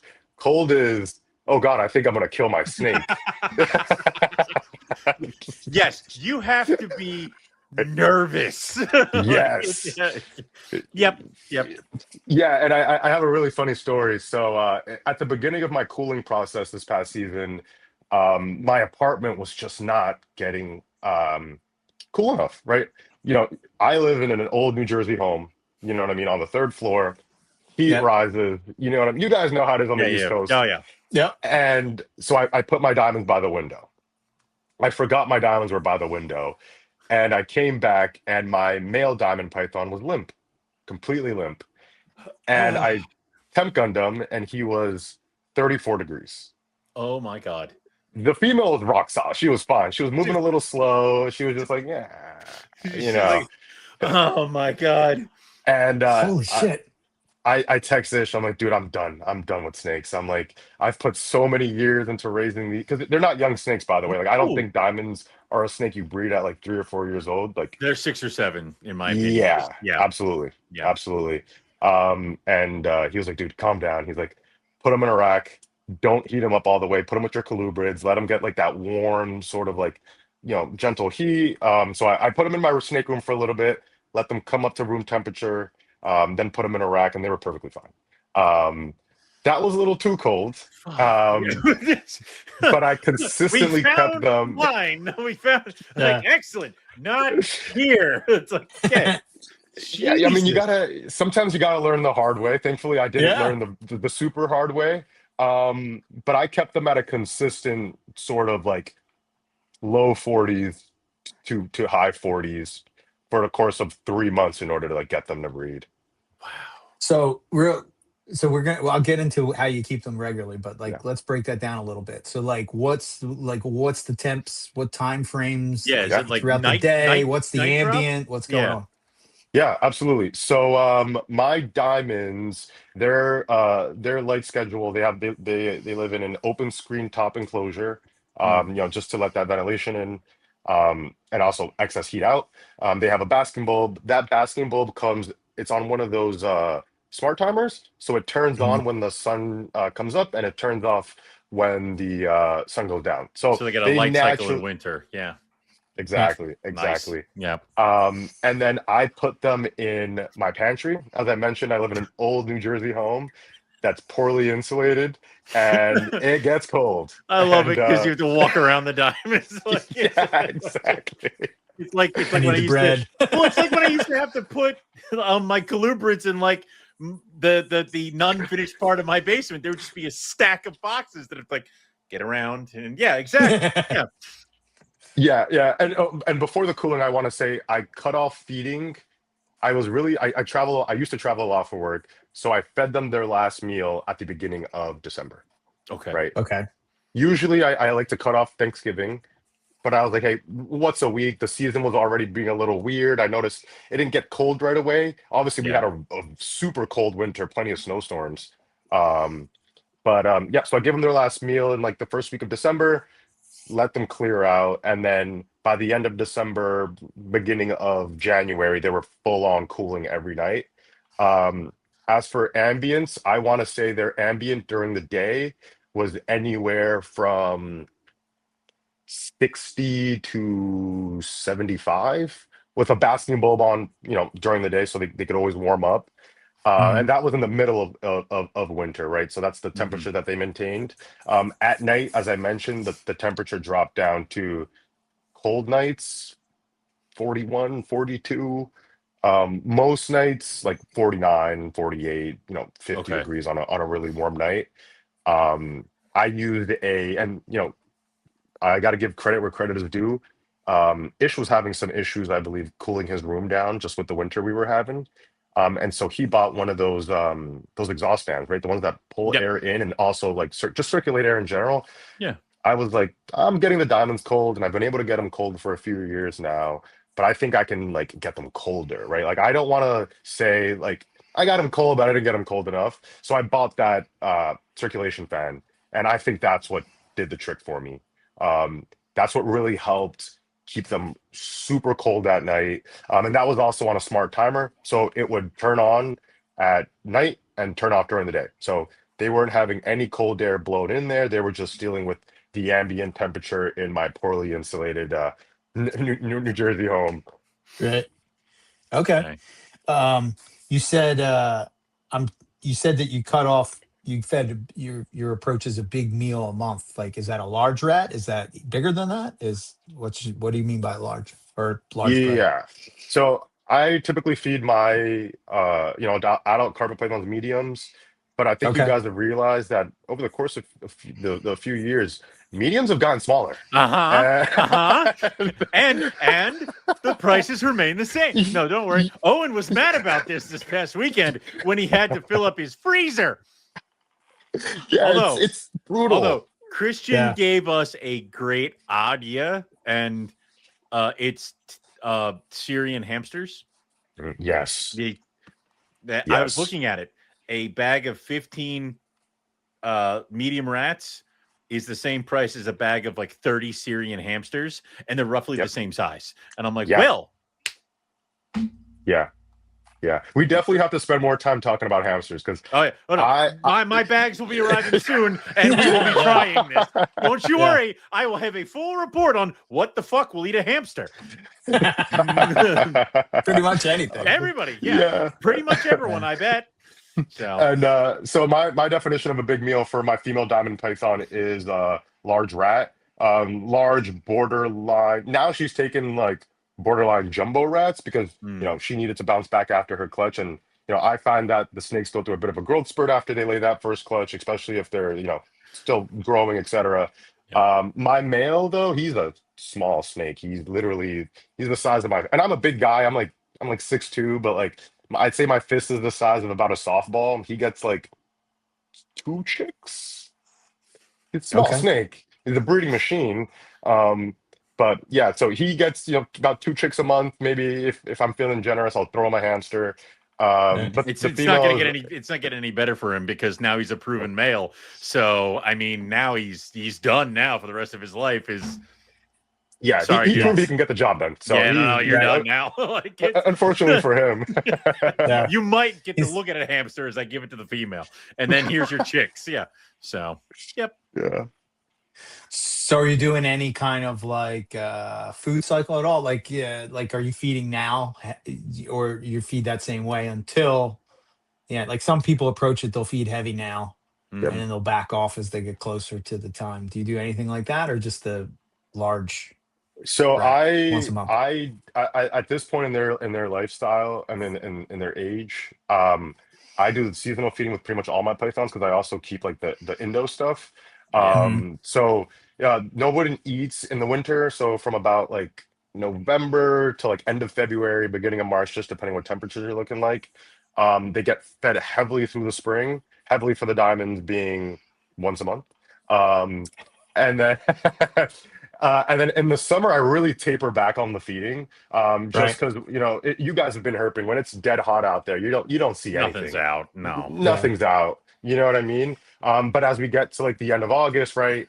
My female diamond python and everybody else that I want to go this year, they're now getting bumped up and they're getting like 2 meals a month, right? The diamond female, she's getting 2 large rats a month, but that's going to taper, in October. So she has about maybe 5 more meals in her. And I'm not a believer in stuffing them until they can't take no more.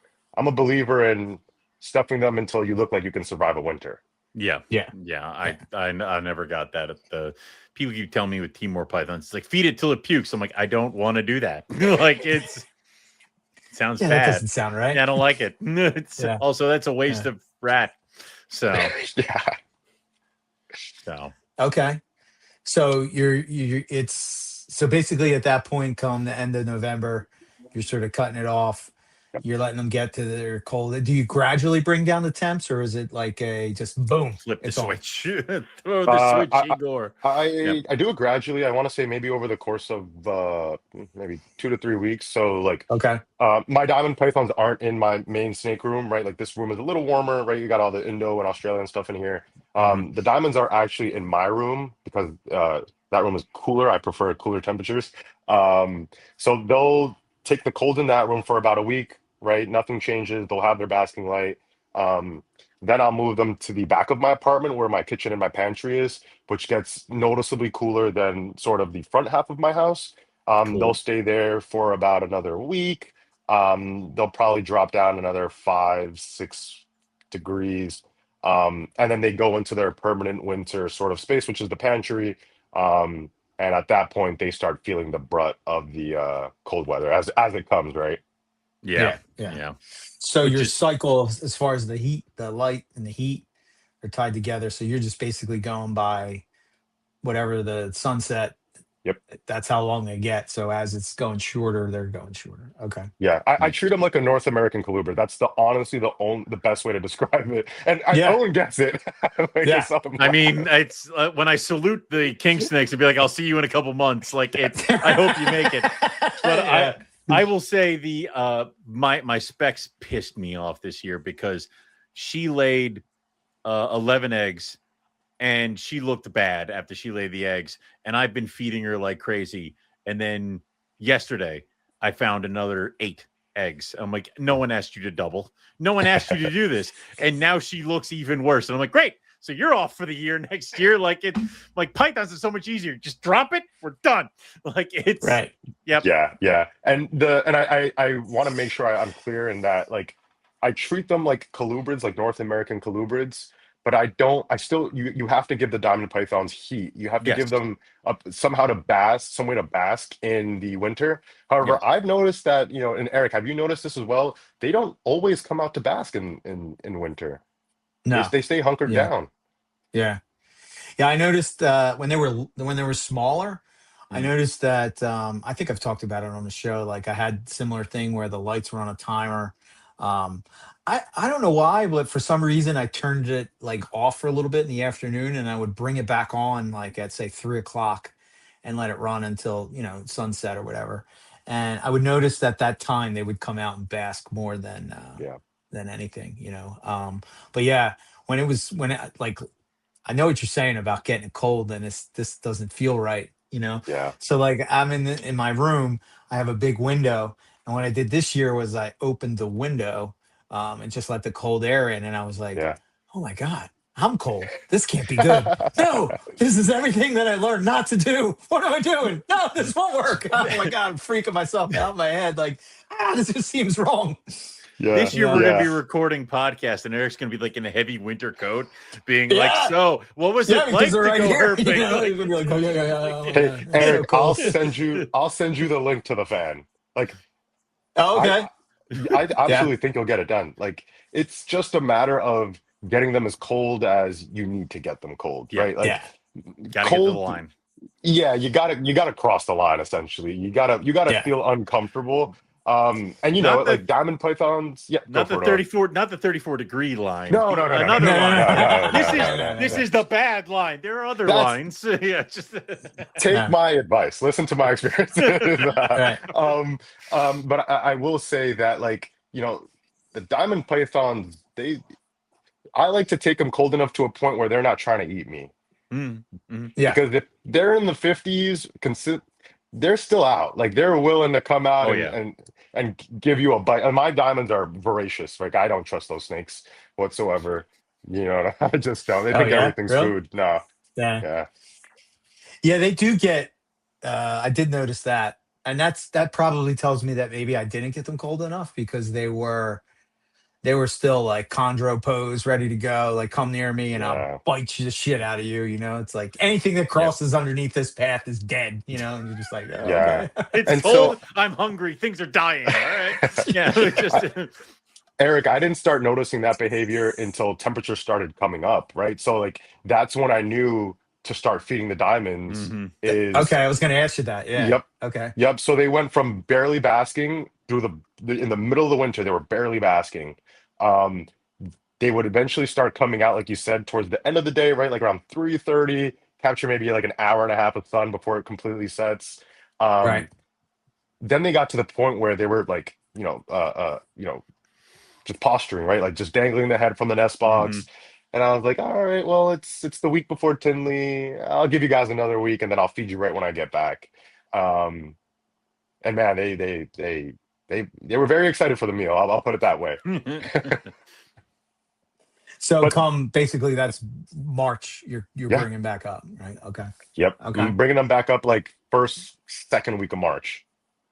Okay. Okay. And break down like where are you going with introductions? Are you doing a certain amount of meals before you do introductions? Are you doing meals in between as you're bringing them back and forth? Are you leaving them together for the year? Like, what's your approach? Yeah, so my approach is they are permanently cohabbed. So those snakes live together 24/7. I think if you really want to breed some not difficult to breed snakes, but like you want to make sure you don't miss the window. And Right. I can acknowledge that I don't know what the fuck I was doing. Sorry, guys. Yeah. And I was like, I'm not going to miss this window. I'm just going to keep them together. So I separate them for feeding because it could get very messy with Right. any snake that has an appetite Sure. like a diamond python. Yeah. So they cooled together. Um, I brought them up. I separated them for feeding. Waited until the end of the day till they lost the prey smell. Put them back together.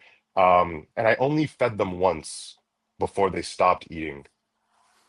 And Really? then I fed them once. I have the date right here of the first time I fed them, and that was the last time. The female took her first meal after cooling on March 5th and proceeded to not eat again until after she laid eggs. Holy Wow. shit. So she Yeah, took off the entire winter, Yeah. ate once, didn't eat again for another what? 90 days? Is it 90? 90 yeah. basically from ovulation to eggs, something like that. 120. I don't know, whatever it is. It's Wow. something like that. Wow, that's wild. And I was getting concerned. I was like, wow, the male's out here just ripping it. You know what I mean? Like, he's like, give me Just more, eating man. everything in sight. And I'm like, I think it's a little too early for spring breeders. They should be breeding at this point, right? She shouldn't be necessarily going off food just yet. And that's Right. when I started to get a little concerned because like I said, I'm 5 days in office. I work a lot. Like, I'm not here to see. I didn't even witness them luck. Like I Okay. leave them alone. Right. I just left them alone. I was like, I trust that if anything is gonna happen, I think my process is correct. And if Right. something happens, then it'll happen.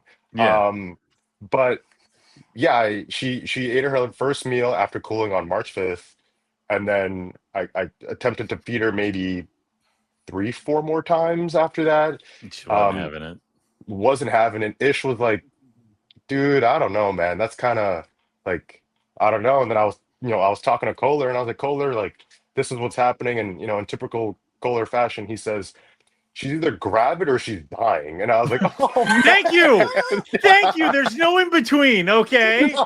No. Oh, good. So Kohler. Yeah, I was like, you make me Oh feel my good. I was like, God. Snake hasn't eaten in months, and you're telling me, Yeah. well, she's either gravid or she's dead. And I was Yeah. like, or she's dying. And I was like, oh, shit, man. Oh, thank Um, you. Yeah. Well, that's not the answer I Well, was looking I for. guess we'll see. Yeah, God. and then she proceeds not to eat, and I'm like, okay, whatever. Like, I don't mess with my snakes. I don't even open the nest box to check in on them. Like, I just Okay. trust that everything Yeah. is okay. They come out to bask, right? As long as they come out to bask, I know everything is okay. The You can female see was, them. Yeah.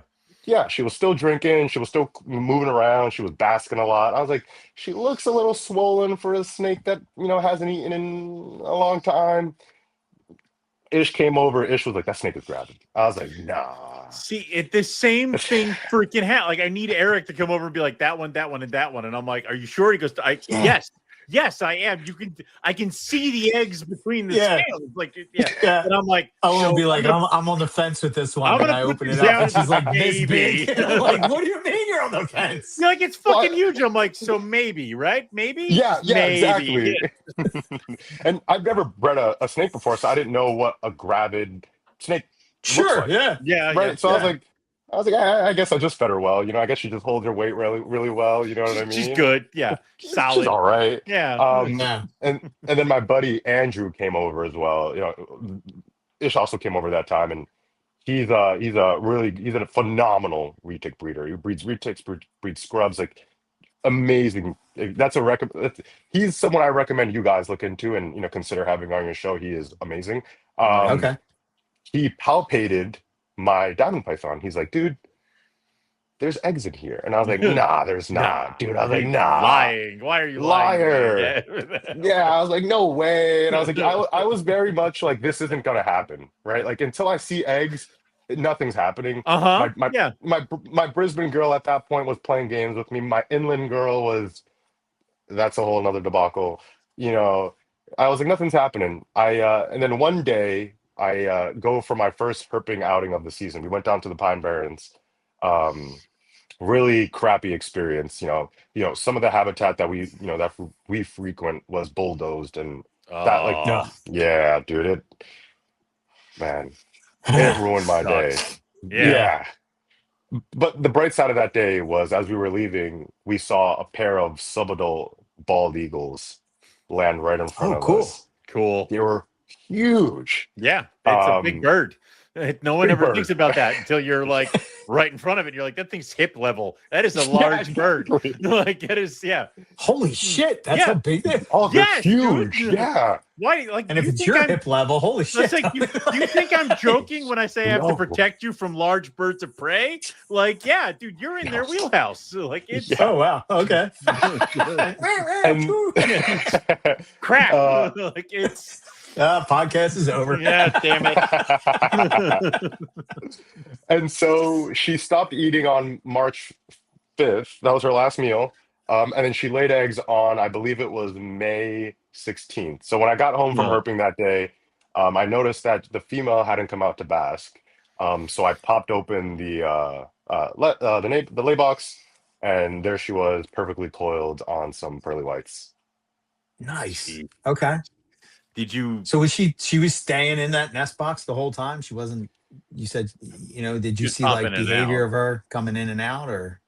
So she was coming in and out of the nest box to bask, like not regularly, but still like regularly enough to where I didn't think anything was up. You know what I mean? Gotcha. Mm-hmm. Okay. So maybe not basking as long, but she was definitely under that nest box. But I also think part of the reason why she wasn't coming out basking as much is because the nest box is directly under the basking bulb. So maybe she was freaking need to. Yeah, exactly. Smart. Did you put anything as far any kind of substrate or anything in the nest box with her? Yeah. So the nest box had mulch, moss, and some of that cocoa chip. Okay.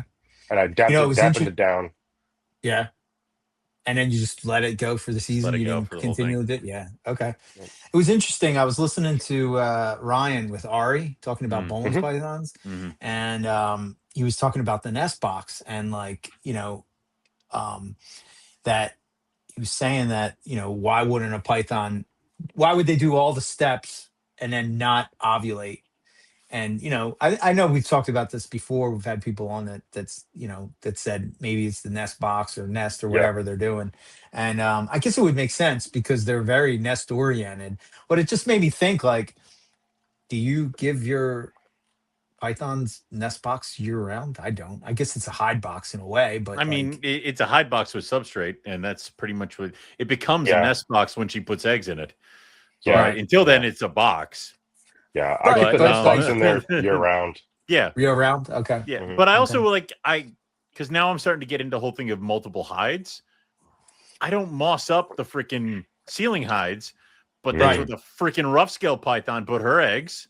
Oh, wow. Yeah. The other one's smarter. So she laid them in the egg box. The other one put them in the freaking ceiling hide. The bigger one that made it really interesting to get it out of the hide box. So that would make sense, right? They're in like rocky crevices and stuff, right? Don't tell me the natural history of these freaking things that justifies their decisions. You know, I was thinking about this the other day. That put it in the fucking box. If a carpet python was, you know, or a roughy, right? If I was going to do roughy and you were going to do like like the carpet python enclosure, you know, it has the shelf and the AP ones. Yeah. What if you put a shelf directly above it and then, you know, like had like, it's basically a reed stack that's like kind of like on the wall. Okay. You know what I mean?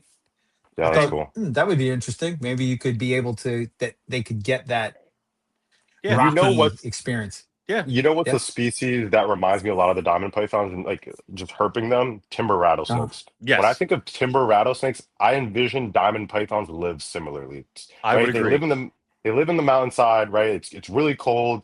They'll come out not when it's super hot, but they'll come out for a little bit, soak up the sun, and then they're out of the way. That's what I think diamond pythons are doing. Yeah. I mean, they come up from the earth, warm up, go back down. Yeah.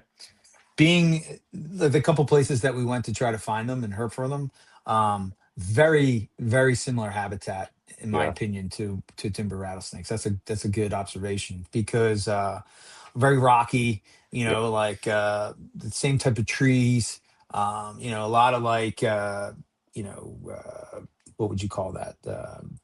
You know, like hot spots that are, I forget what the word is. Oh, there was just the breaks of cryptic basking spots, I guess. Yeah, like that. Okay. So it's kind of like that with a lot of like area like that. I was kind of like surprised, I guess, you know, I don't know. I thought it was going to be different than what it was. But it was, and a lot was it's just surprising. Well, I guess it doesn't surprise me, but like near water. Yeah. Like a lot of them. You get everything you need right there. But it's funny. I got some cages from Jason Earl when I picked up some white lips. He put the ceiling hides on the underside of the basking shelf.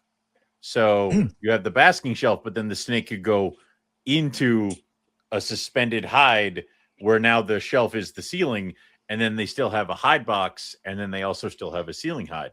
Yeah. And I'm like, well, if those stupid plastic things weren't so like $10 each, I'd have tons of them everywhere. They'd be on everything. But you know, Okay. So she lays the eggs.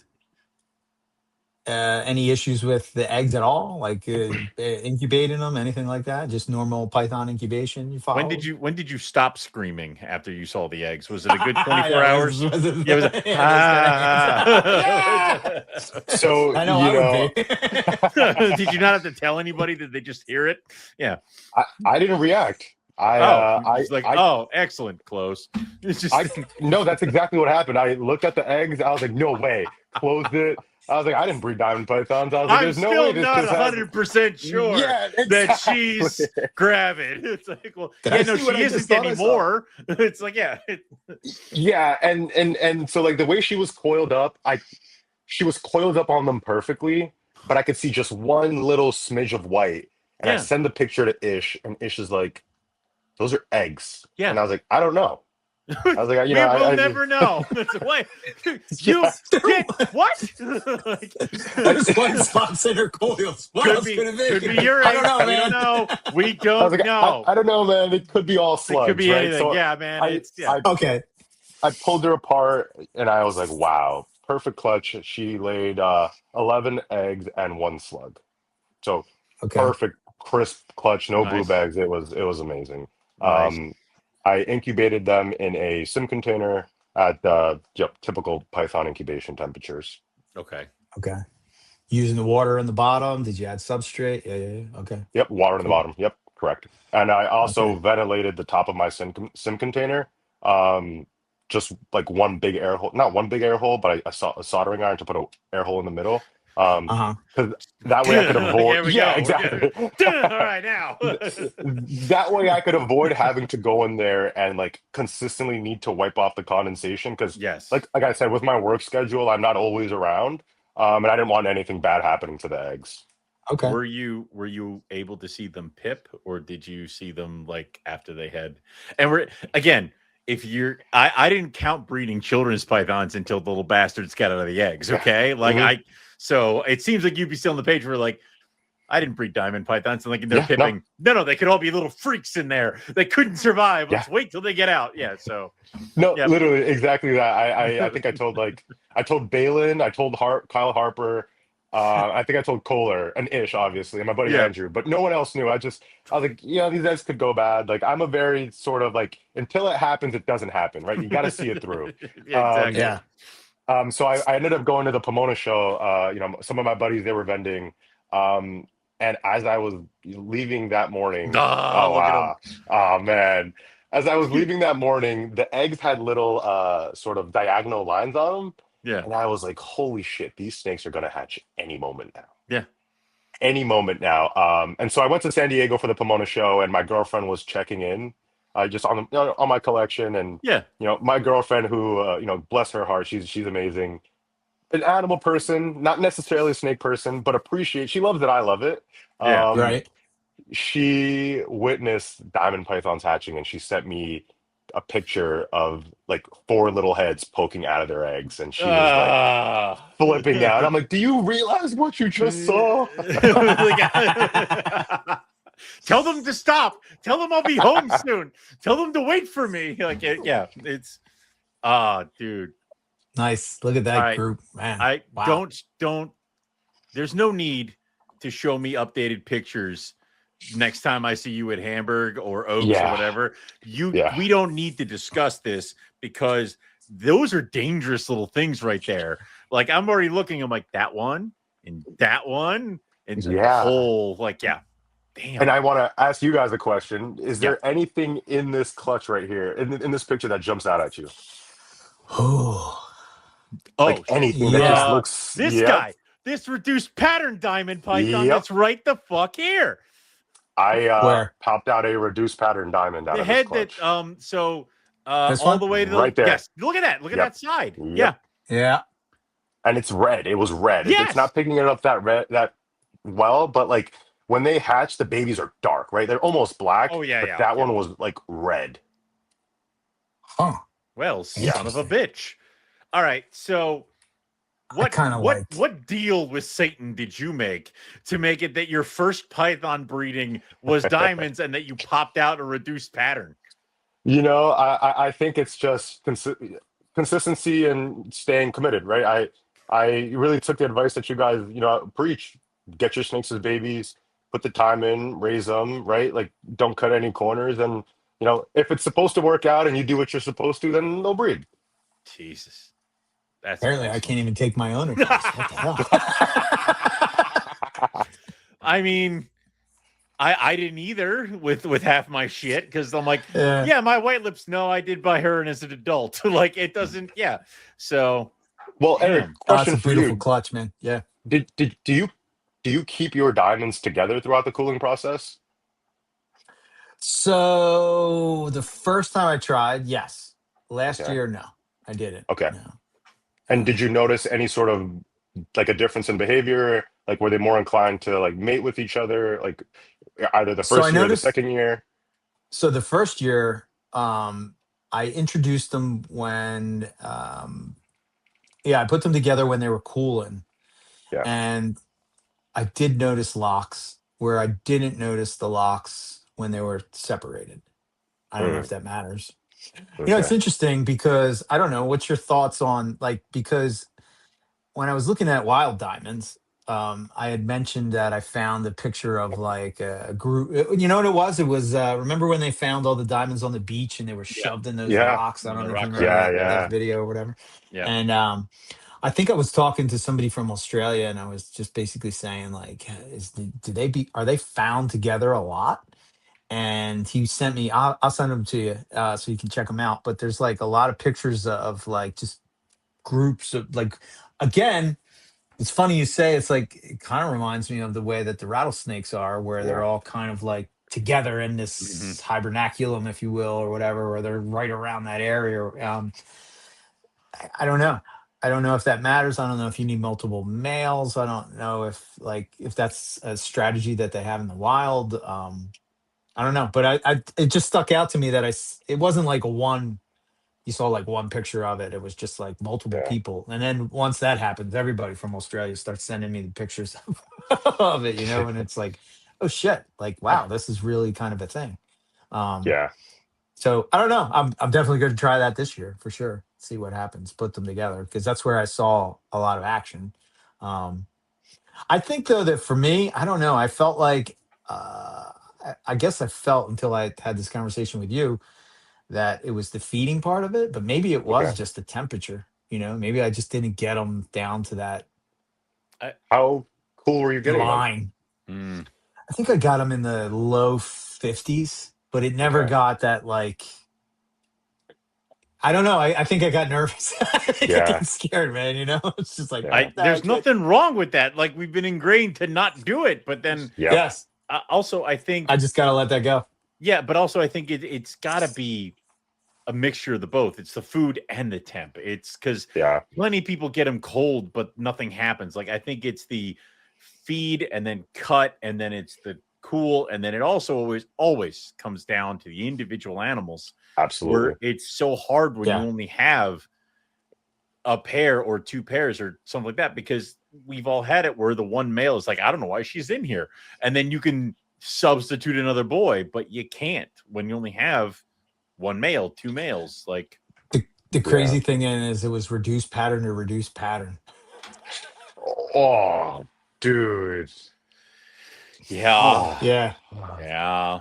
So Dude. this coming year I could do reduced pattern to reduced pattern, and Do it. then Yes. a San Yeah, Diego Zoo yep, male to a Riverbank Zoo female that Yes. yep. is somewhat reduced pattern. Can we just I don't think she's the same thing, but she's definitely reduced pattern. Okay. just come over and just tell you what you need to breed this year and like give you a list? Sure. Yeah. Okay. Yeah, we'll just Yeah. make a day of it. Yeah, We'll have our own not little private carpet fest. yeah, not this one, Yeah. this one. Yeah, a whole big plan. It'll be perfect. Yeah. Done.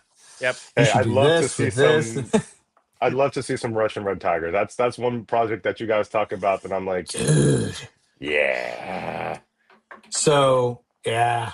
I was It- so glad that Eric Hernandez let me keep the girl one more year. I was like, yeah. He's like, well, I could have bred her with red, but it's probably better to make some more Russians. I was like, oh, good play, And man. I then- promise you, I won't let you down this year. and then you got the other boy from Jason Earl now. So now it's you Yeah. have 2.2. So 2.2.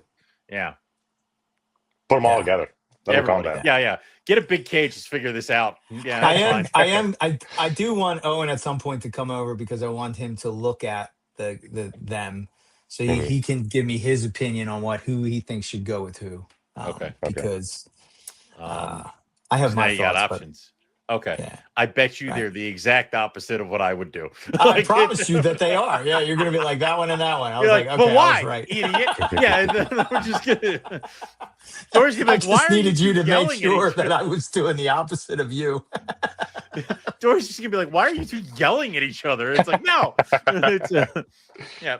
Yeah, we probably fight more than me and her. Oh yeah. I mean, glad I'm helping. Yeah, it's just, That's awesome. So I guess the last thing I have with diamonds, and then I just want to, before we jump off, I want to talk a little bit about your trip. But Yeah. what was feeding trials like? So feeding trials yeah. it actually wasn't that bad. Okay. Okay. I got them started on fuzzies. I tried.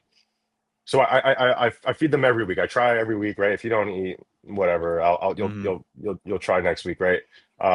Definitely waited them out after their first shed. Like I didn't offer food right away. I waited until they started cruising near the front of their tubs. Yeah, so I tried the first few with fuzzies. Some took, some didn't. I next came around and I put a chick down on fuzzy. A few more took it that way. Last week I offered 5 of them just straight up fuzzies that I thawed out with a button quail.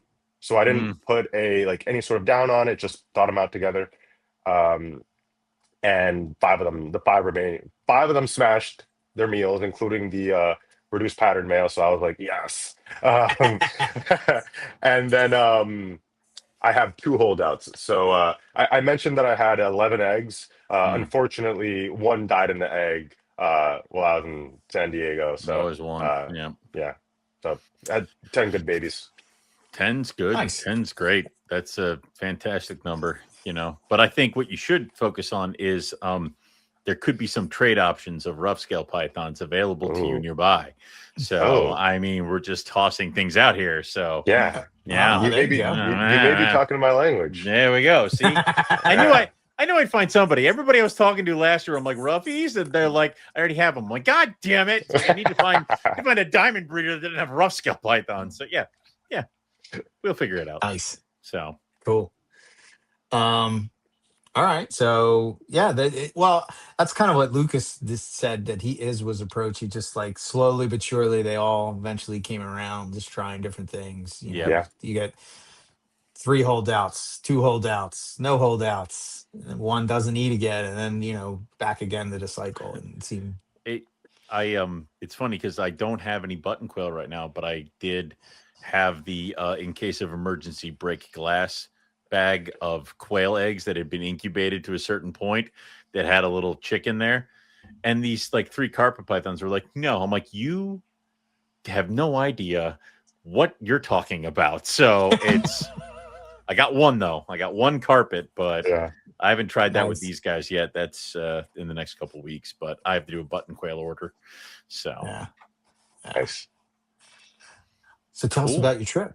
Yeah. Oh, yeah. So I want to say I got heavy into herping. Um, and I'm still obviously an amateur herper. I probably got heavy into herping like 2 years ago, like right when I moved back to New Jersey. I used to live in Philadelphia. Um, and I was like, I'm born and raised in New Jersey. How come I've never been to the Pine Barrens? I mean, it's tick infested. You might run into a Mike Curtin. Yeah, I mean, there's It's bad. I mean, Yeah. I won't harp on it. It's bad. And the Pine Barrens are unforgiving, by the way. Like you guys know it. It's when it's hot out there, it is unforgiving. sucks. It's not a pleasant place to herp at all. No. You know what I mean? So I herped the Pine Barrens for a few years. And then my friend Andrew, who I mentioned earlier, he's actually in the process of moving to Peru full time. So Oh wow. Wow. uh, he has a house out there, and he actually has a expedition business. So Herptofauna Expeditions is his sort of business. Um, Cool. and he hosted a trip out to Iquitos, Peru. Iquitos, Peru is considered the mouth of the Amazon rainforest within Peru. Cool. Um, so he was like, "Hey man, I'm putting together a trip. Put your money where your mouth is. Are you really a herper or are you not?" Yeah, And I here, was like, there it is. Yeah. "You're darn skippy, I'm a herper." So I booked the trip. I took a extremely long flight. That was the longest flight that I've ever taken in my life to get out there. Um, but after like almost 10 hours, not including layovers, made it from Newark Airport in New Jersey to Iquitos, Peru. Um, and it was a magical trip, guys. I mean, like first day there, I'm running on no sleep. We go to a venom production facility in Peru, and that is where I get to interact with bushmasters and basins and Yep. Amazon tree boas and Peruvian rainbow boas, right? Not Brazilian or Yep. Surinamese Yep. rainbow boas, like true Peruvian rainbow boas. Pipa frogs, right? Just all the cool stuff. Plenty of Peruvian boa, red-tailed boa constrictors. So like to me, my trip was already made on the first day. You're like, I'm done. It's like I was like, let's go home, boys. success, right? No. Oh. I was like, is it time for beer yet? Yeah. Yeah. Right. Nice. And so that was the first day that we arrived in Iquitos, Peru. But the bulk of our trip was spent in the broader Loreto region of Peru. So like think of them like states in the United States, right? So just the broader region of Loreto, Peru. We jumped on a boat called the Rio Nanay, and on the Rio Nanay, we the boat ride was, I want to say, maybe like 45 minutes. And we went on from the Rio Nanai onto the Amazon River. And dude, when I when It's sick. and I'm not a superstitious person or any means by any means, but like it was one of those moments where I thought every moment in my life led me here. Yeah, Like I'm I love that. on the Amazon River. Like God forbid I fall over. It's over for me. You know Yeah. what Right. I mean? But I love those moments because we had that in Australia where it's like I'm standing and my feet are in the Indian Ocean right now. Like that's where I Yeah, am right now on this little ball, and that's insane. Yeah, So the yeah. Amazon River is like one of those that's an iconic. iconic If thing. you're Yeah. like Like, a reptile, you know yeah, what I mean. If Oh you of yeah. any kind, even if you love Australian reptiles, like you've grown up watching, you know, those Steve Irwins and all those yeah. Yeah. type that are like Yep. there, and you're just like, Did you wow, that put your must be hand in the badass. water? Because I would be like, I gotta touch it. I gotta like, yeah. Oh, I have videos of just the water. Like I I'm like, listen, I know there's like caimans and piranha. I'm like, but I gotta touch the water. Like, I don't care how. Like, I'll wash my yeah. hands after, but I gotta touch it. Yeah, Yeah, yeah, and the Oh man, water is, because of the minerals in the earth, the water is like very murky, right? yeah. So if you fall over, You're dead, but you're dead, right? don't do it. Yeah, They've got anaconda in there. They've got black caiman. They have the river dolphins, and yep. apparently the river dolphins aren't friendly, which is a surprise. Not So not yeah, anymore. People kept doing things to them. Like yeah, it's like not friendly at all. So like they're a risk. So we had a 45-minute boat ride. Then we landed in this small town called Indiana. Indiana, Peru. Yeah, it was mind-boggling. all right. yeah. And we took a little cart called a tuk-tuk, and that's how they get around in Peru. Yes. So Yes. we're like, there's a small Peruvian man, and there's like these two big Americans just slouched over. Yeah, just like that. Yeah. It's how I ride on planes. It's just like, okay. Yeah. And And my we feet make are it. dangling from the chair, like, wee. Oh, it's like I hate you. That right there. That's why I turn off your air when we fly places. It's just That's insane. And little then I can't hands. reach it. My little hands are trying to get up. I can't reach. And so we drive through the town of Indiana, and maybe like small town, maybe like 5 minute tuk-tuk ride through the town. Four Uh-huh. people, And max population. Yeah. yeah, no, Yeah. exactly. Then we get on another boat ride. This boat ride is, I want to say, maybe closer to an hour. And then we got like deep into the Amazon. Like we started seeing like there's no electricity out there. There is like Amazonian river people. Like it's very like you like if something were to happen to you out there, you might die because that's how far away you By are the time from they get like you to help. Yeah. Oh yeah, wow. Okay. exactly. Okay. And the only way to travel and through most of the Amazon, right, whether it's Brazil, etc., is boat. There Yeah. is On the no, water. Yeah.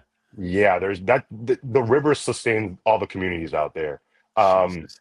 so we eventually arrived at what I thought was camp, but then they let me know, like, hey, we have to hike 40 minutes up into the forest. Uh, And you're like, hey, I'm Oh still like awake. And yeah, yeah. yeah. it's been a Um, minute. Like, yeah, it's okay. Yeah. So we hike 40 minutes up into camp, and we essentially stayed at a biological research station where university students from all around the world come and do research. Nice. They study animals, Nice. etc. Yeah. And it was a phenomenal experience. I was there for I want to say 7 full days out in the middle of nowhere. Like I was unreachable. No That's text awesome. messages, no phone calls. Like No, nothing. completely That's disconnected. Like it's kind I of needed great, ain't that. it? Yeah. Yeah, Oh, man. Eric, you work a lot, so you get it, man. It's like Yes. it felt good to just be like off grid like that. Like it was to the point where my girlfriend was like, "Hey, I haven't heard from you in a few days. Like, is everything okay?" I'm like, "Hey, honey, just got service. I'm okay." I'm alive. Yeah. Yeah. See, Yeah, I Yeah. fear if Eric gets too much of that freedom, he'll never come back. Like he'll just be like, "That's it. I I'm living on the probably river," wouldn't, and man. he'd throw his phone in the It was water up and to we're me, all, man. I would. yeah, Yeah. yeah, no, So yeah. this is a question I always ask. What was the night sky like? Oh, I bet you it was nuts. So in the Amazon rainforest, you don't see the night sky Okay. because the canopy. Trees. Um, Even better. they had this one bit of clearing near the center, and when you look up, full of stars. It is clear. You don't hear cars. You don't smell anything. It's the greatest. Yeah. It is. And we did this one thing when we were out there. We walked into the rainforest that night. So we would do night herping, right? Because Yeah. day herping is like you can find stuff like you could find like it was a species of spilotes, so like the tiger rat snake Tiger rat. family. Yeah. Yeah. I didn't find anything. So we did primarily night herping. But what we did when we night herped is he walked us in a straight line into the forest, and he said, close your eyes and turn off your headlamps, and then open your eyes back up, and it's so dark you're completely disoriented. Yeah. Your senses, your eyes can't adjust. It is it's terrifying. Like it's an insane feeling. Dark. It is dark. This is why our ancestors huddled around fire. Like Yeah. it's like we had kind of that thing in Kakadu. But even then, there were like, I think maybe 1 or 2 lights right at the entrance, Hope. but it was still dark as hell. So to even take those away, it would have been like We went see to your the- hand in front of your yeah. face. Yeah. On the Yeah. trip we last did to Kakadu, we went to a different spot. Mm. And as we were walking through, there was an area where it was me, Rob, and Justin, and we just all sit on this rock. And we're Yeah. like, oh, let's turn our lights off. Because there is not the same Yeah. type of thing. There's no lights anywhere. So turn the lights off. At least there you can see the sky. And it was just Yeah. like, holy shit, man. It felt like you were I said this before, but it felt like you were on a spaceship looking out the window. Yeah. Because Yeah. it's just like, you're like, what the what? Yeah. You just, I don't know. Yeah. It just And racks you know my what? brain. That's probably not even as bright as it could be. Even then, there's probably some sort Yeah. of light pollution or Something. whatever. Yeah. Yeah. Yeah. Yeah. No, it was What about- amazing. What about the bugs? Oh man, Eric, I'm not gonna sugarcoat it one bit, man. It was Don't. frankly unbearable, right? Bug spray isn't enough. I I laugh at made the It's like, no, not. It's like, Prevent-miting yourself all up. Yeah, Don't die, you exactly. bastards. it's still eating you while you're like, die. Like, yeah, exactly. So the good thing is, so when we were at camp during the day, I would wear like shorts, right? Terrible mistake. Terrible mistake. Mm. Mosquitoes, my legs were horrific for the next few months with mosquito bites. I eventually caught on that despite it being scorching hot, you should wear long pants and like a long sleeve shirt. What you really had to worry about while herping at night was the bees. So you had a very high probability of walking into like a bee's nest or a hornet's nest. You had the possibility Oh, dear of God. No. there are bullet ants, there are fire Ow. ants, No. there are leaf cutter ants, right? So if you made the mistake of going out there and like camping in the Amazon with a tent, leaf cutter ants would destroy your tent. And the really funny part is like you guys have heard of bullet ants, right? Like Yeah. They hurt like insanely, shit. Yeah. yeah. The Amazonian, the river. There was like an Amazonian like river, a family that was sort of watching over the property that they were there, and they had these little kids that were probably no older than like 5 years old, and they're romping around and barefoot and shorts, and and the guy was telling us his name was Wilmer. His nickname was Brujo, which translates to Witcher in Spanish. So he told us that the kids, for fun, they would put their hand in a glove with bullet ants and take the hits. And I was like, That's not fun. no. I was like, No. you guys definitely are accustomed to a different lifestyle. You guys out got here nothing than- to do. You guys have nothing to do out here. We watch Like, TV. What do you do for fun? I don't do that. Like, I stick We my survive. yeah, Yeah. I've been in Florida where I watched some kid just run over a fire ant thing, and like the parents had to like run him into the water. I can't and those are like lower on the scale Yeah. of holy shit than a bullet ant. Like, I see, Wow. and that's a bad thing. Like, I thought you were getting ready to tell me like, have you heard of botfly? Because then I'm like, I'm not going. No. Like, I'm not. No, Yeah. So Yeah, no, it was honestly, the bugs are only bad when you're stationary. If you're moving, the bugs can't catch you, you know? Yeah. So even so, we were advised that if we walk into a either a wasp nest or a bee's nest, you keep walking, they'll eventually like just stop.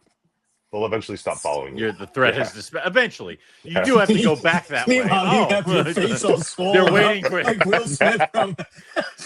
Eric, be my eyes. Like, yeah, it's as I'm Who turned off wandering my off that headlamp? way. Yeah, Yeah. it's You can just put me on your shoulders and I'll Yeah. steer the way. That I'm like, way. left, right. I'll steer Yeah. your head. yeah, Yeah, perfect. Oh man. Okay. Jesus. What was Yeah. your favorite find? Yeah. Ah, wow. So I went to Peru with a few goals in mind. I'm a very simple guy. I wanted to see Peruvian red tail boa and a Yep. bushmaster. Yes. I got that on the first day at the Venom production facility. So I was Okay. like, whatever I see now is just icing on Butter. the cake, right? Right. I also wanted to see, I mentioned I do appreciate the aquarium hobby. I like locality fish. I was like, I want to see a real Nanai angelfish. And we went cast netting and we found a real Nanai angelfish. Oh wow. Um, Okay. the Nice. herp wise, the first night we found a Fertilance, Bothrops atrox, right on the path. Very does not act like a rattlesnake at all. Like a timber is very reluctant to bite. Bothrops is I'm gonna just very defensive. You know what I Mhm. mean? That was extremely cool. We saw plenty of species of dart frogs. So around the biological research station, they had sort of the spawning cups attached to trees to Nice. essentially like let the dart frogs go in, lay their eggs, right? So a lot of dart frogs, um, plenty of Amazon tree boas, lots of like giant waxy monkey frogs. Like they were so cool. Um, Oh, that's a, cool. a bunch of like little geckos that I wasn't familiar with, which I thought was insane. My favorite find was we found a few giant rainbow boas, and I mean absolutely colossal, and they are not nice whatsoever. Like, like just not nice snakes at all when they're out there. And Wow. like it was amazing, and like they're big and they're robust. Um, a really cool find. So the way that we herp at night was we would flash and look for the eye shine to reflect back at us. Uh-huh. And one night I noticed glaring red eyes looking down on us from the Mm. canopy, and I was like, "This is mildly terrifying." But they were actually kinkajous, honey bears. No. Uh, That no. Oh no, No, Yeah. was trigger. that's still mildly Yeah. terrifying. No, those are horrible creatures that have scarred me. Like, no, that is hell to me. Like, There's a few words you could no. say. Pinky Chew is one of them, and I would just Dear God, no. Jesus. Yeah. They have an alarm call that if I hear that, I'm out. I'm leaving. Yeah. Eric saw me come face to face with a Coati Mundi, and he saw me nearly run for the hills. yeah. So, my personal coolest herping find was that Peruvian rainbow boa. I'm the biggest guy in the like of the pack, and I'm fluent in Spanish. None of the other guys were fluent in Spanish, so like I went with the like purely English speakers to be able to translate with the guide and stuff like that. At the end of the line, everybody passed this one humongous rainbow boa, and I'm like, guys, there's a huge rainbow boa right He's here. right there. Yeah, he's right there. He's humongous, and he's pissed. Right. And that was that was awesome for me. Like I can, nothing feels better than when you can contribute to the herping. You know what I mean? Yeah. Yeah. One group walked up on a three-toed sloth that descended from the canopy, and they Oh got wow. very close to it. Yeah, yeah. That'd be cool. We also, we got to sample some of the culture out there. So we caught smoky jungle frog and we ate it. It was very interesting. You ate it? Why did you we eat it? because they refer to it as the chicken of the forest. All right, good enough. Yeah, if something's Yeah, the chicken of something, you have to eat it. Yeah. yeah, Yes. exactly. No.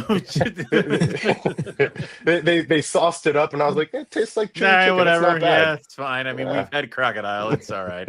It's at a certain point. Yeah, Whatever. so Yeah. we had smoky jungle frog. We had this animal called a paca, also known as a mahas. Yep. We ate arapaima.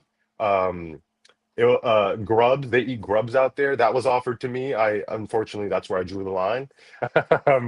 um, but Yeah, honestly, no, guys, like life-changing trip. Like I mean, plenty of rainbow boas, plenty of just Amazon tree boas, lots of diversity, tarantulas, everything. Like it was sweet. phenomenal. That's awesome, man. All right, so what's your next trip? Yeah.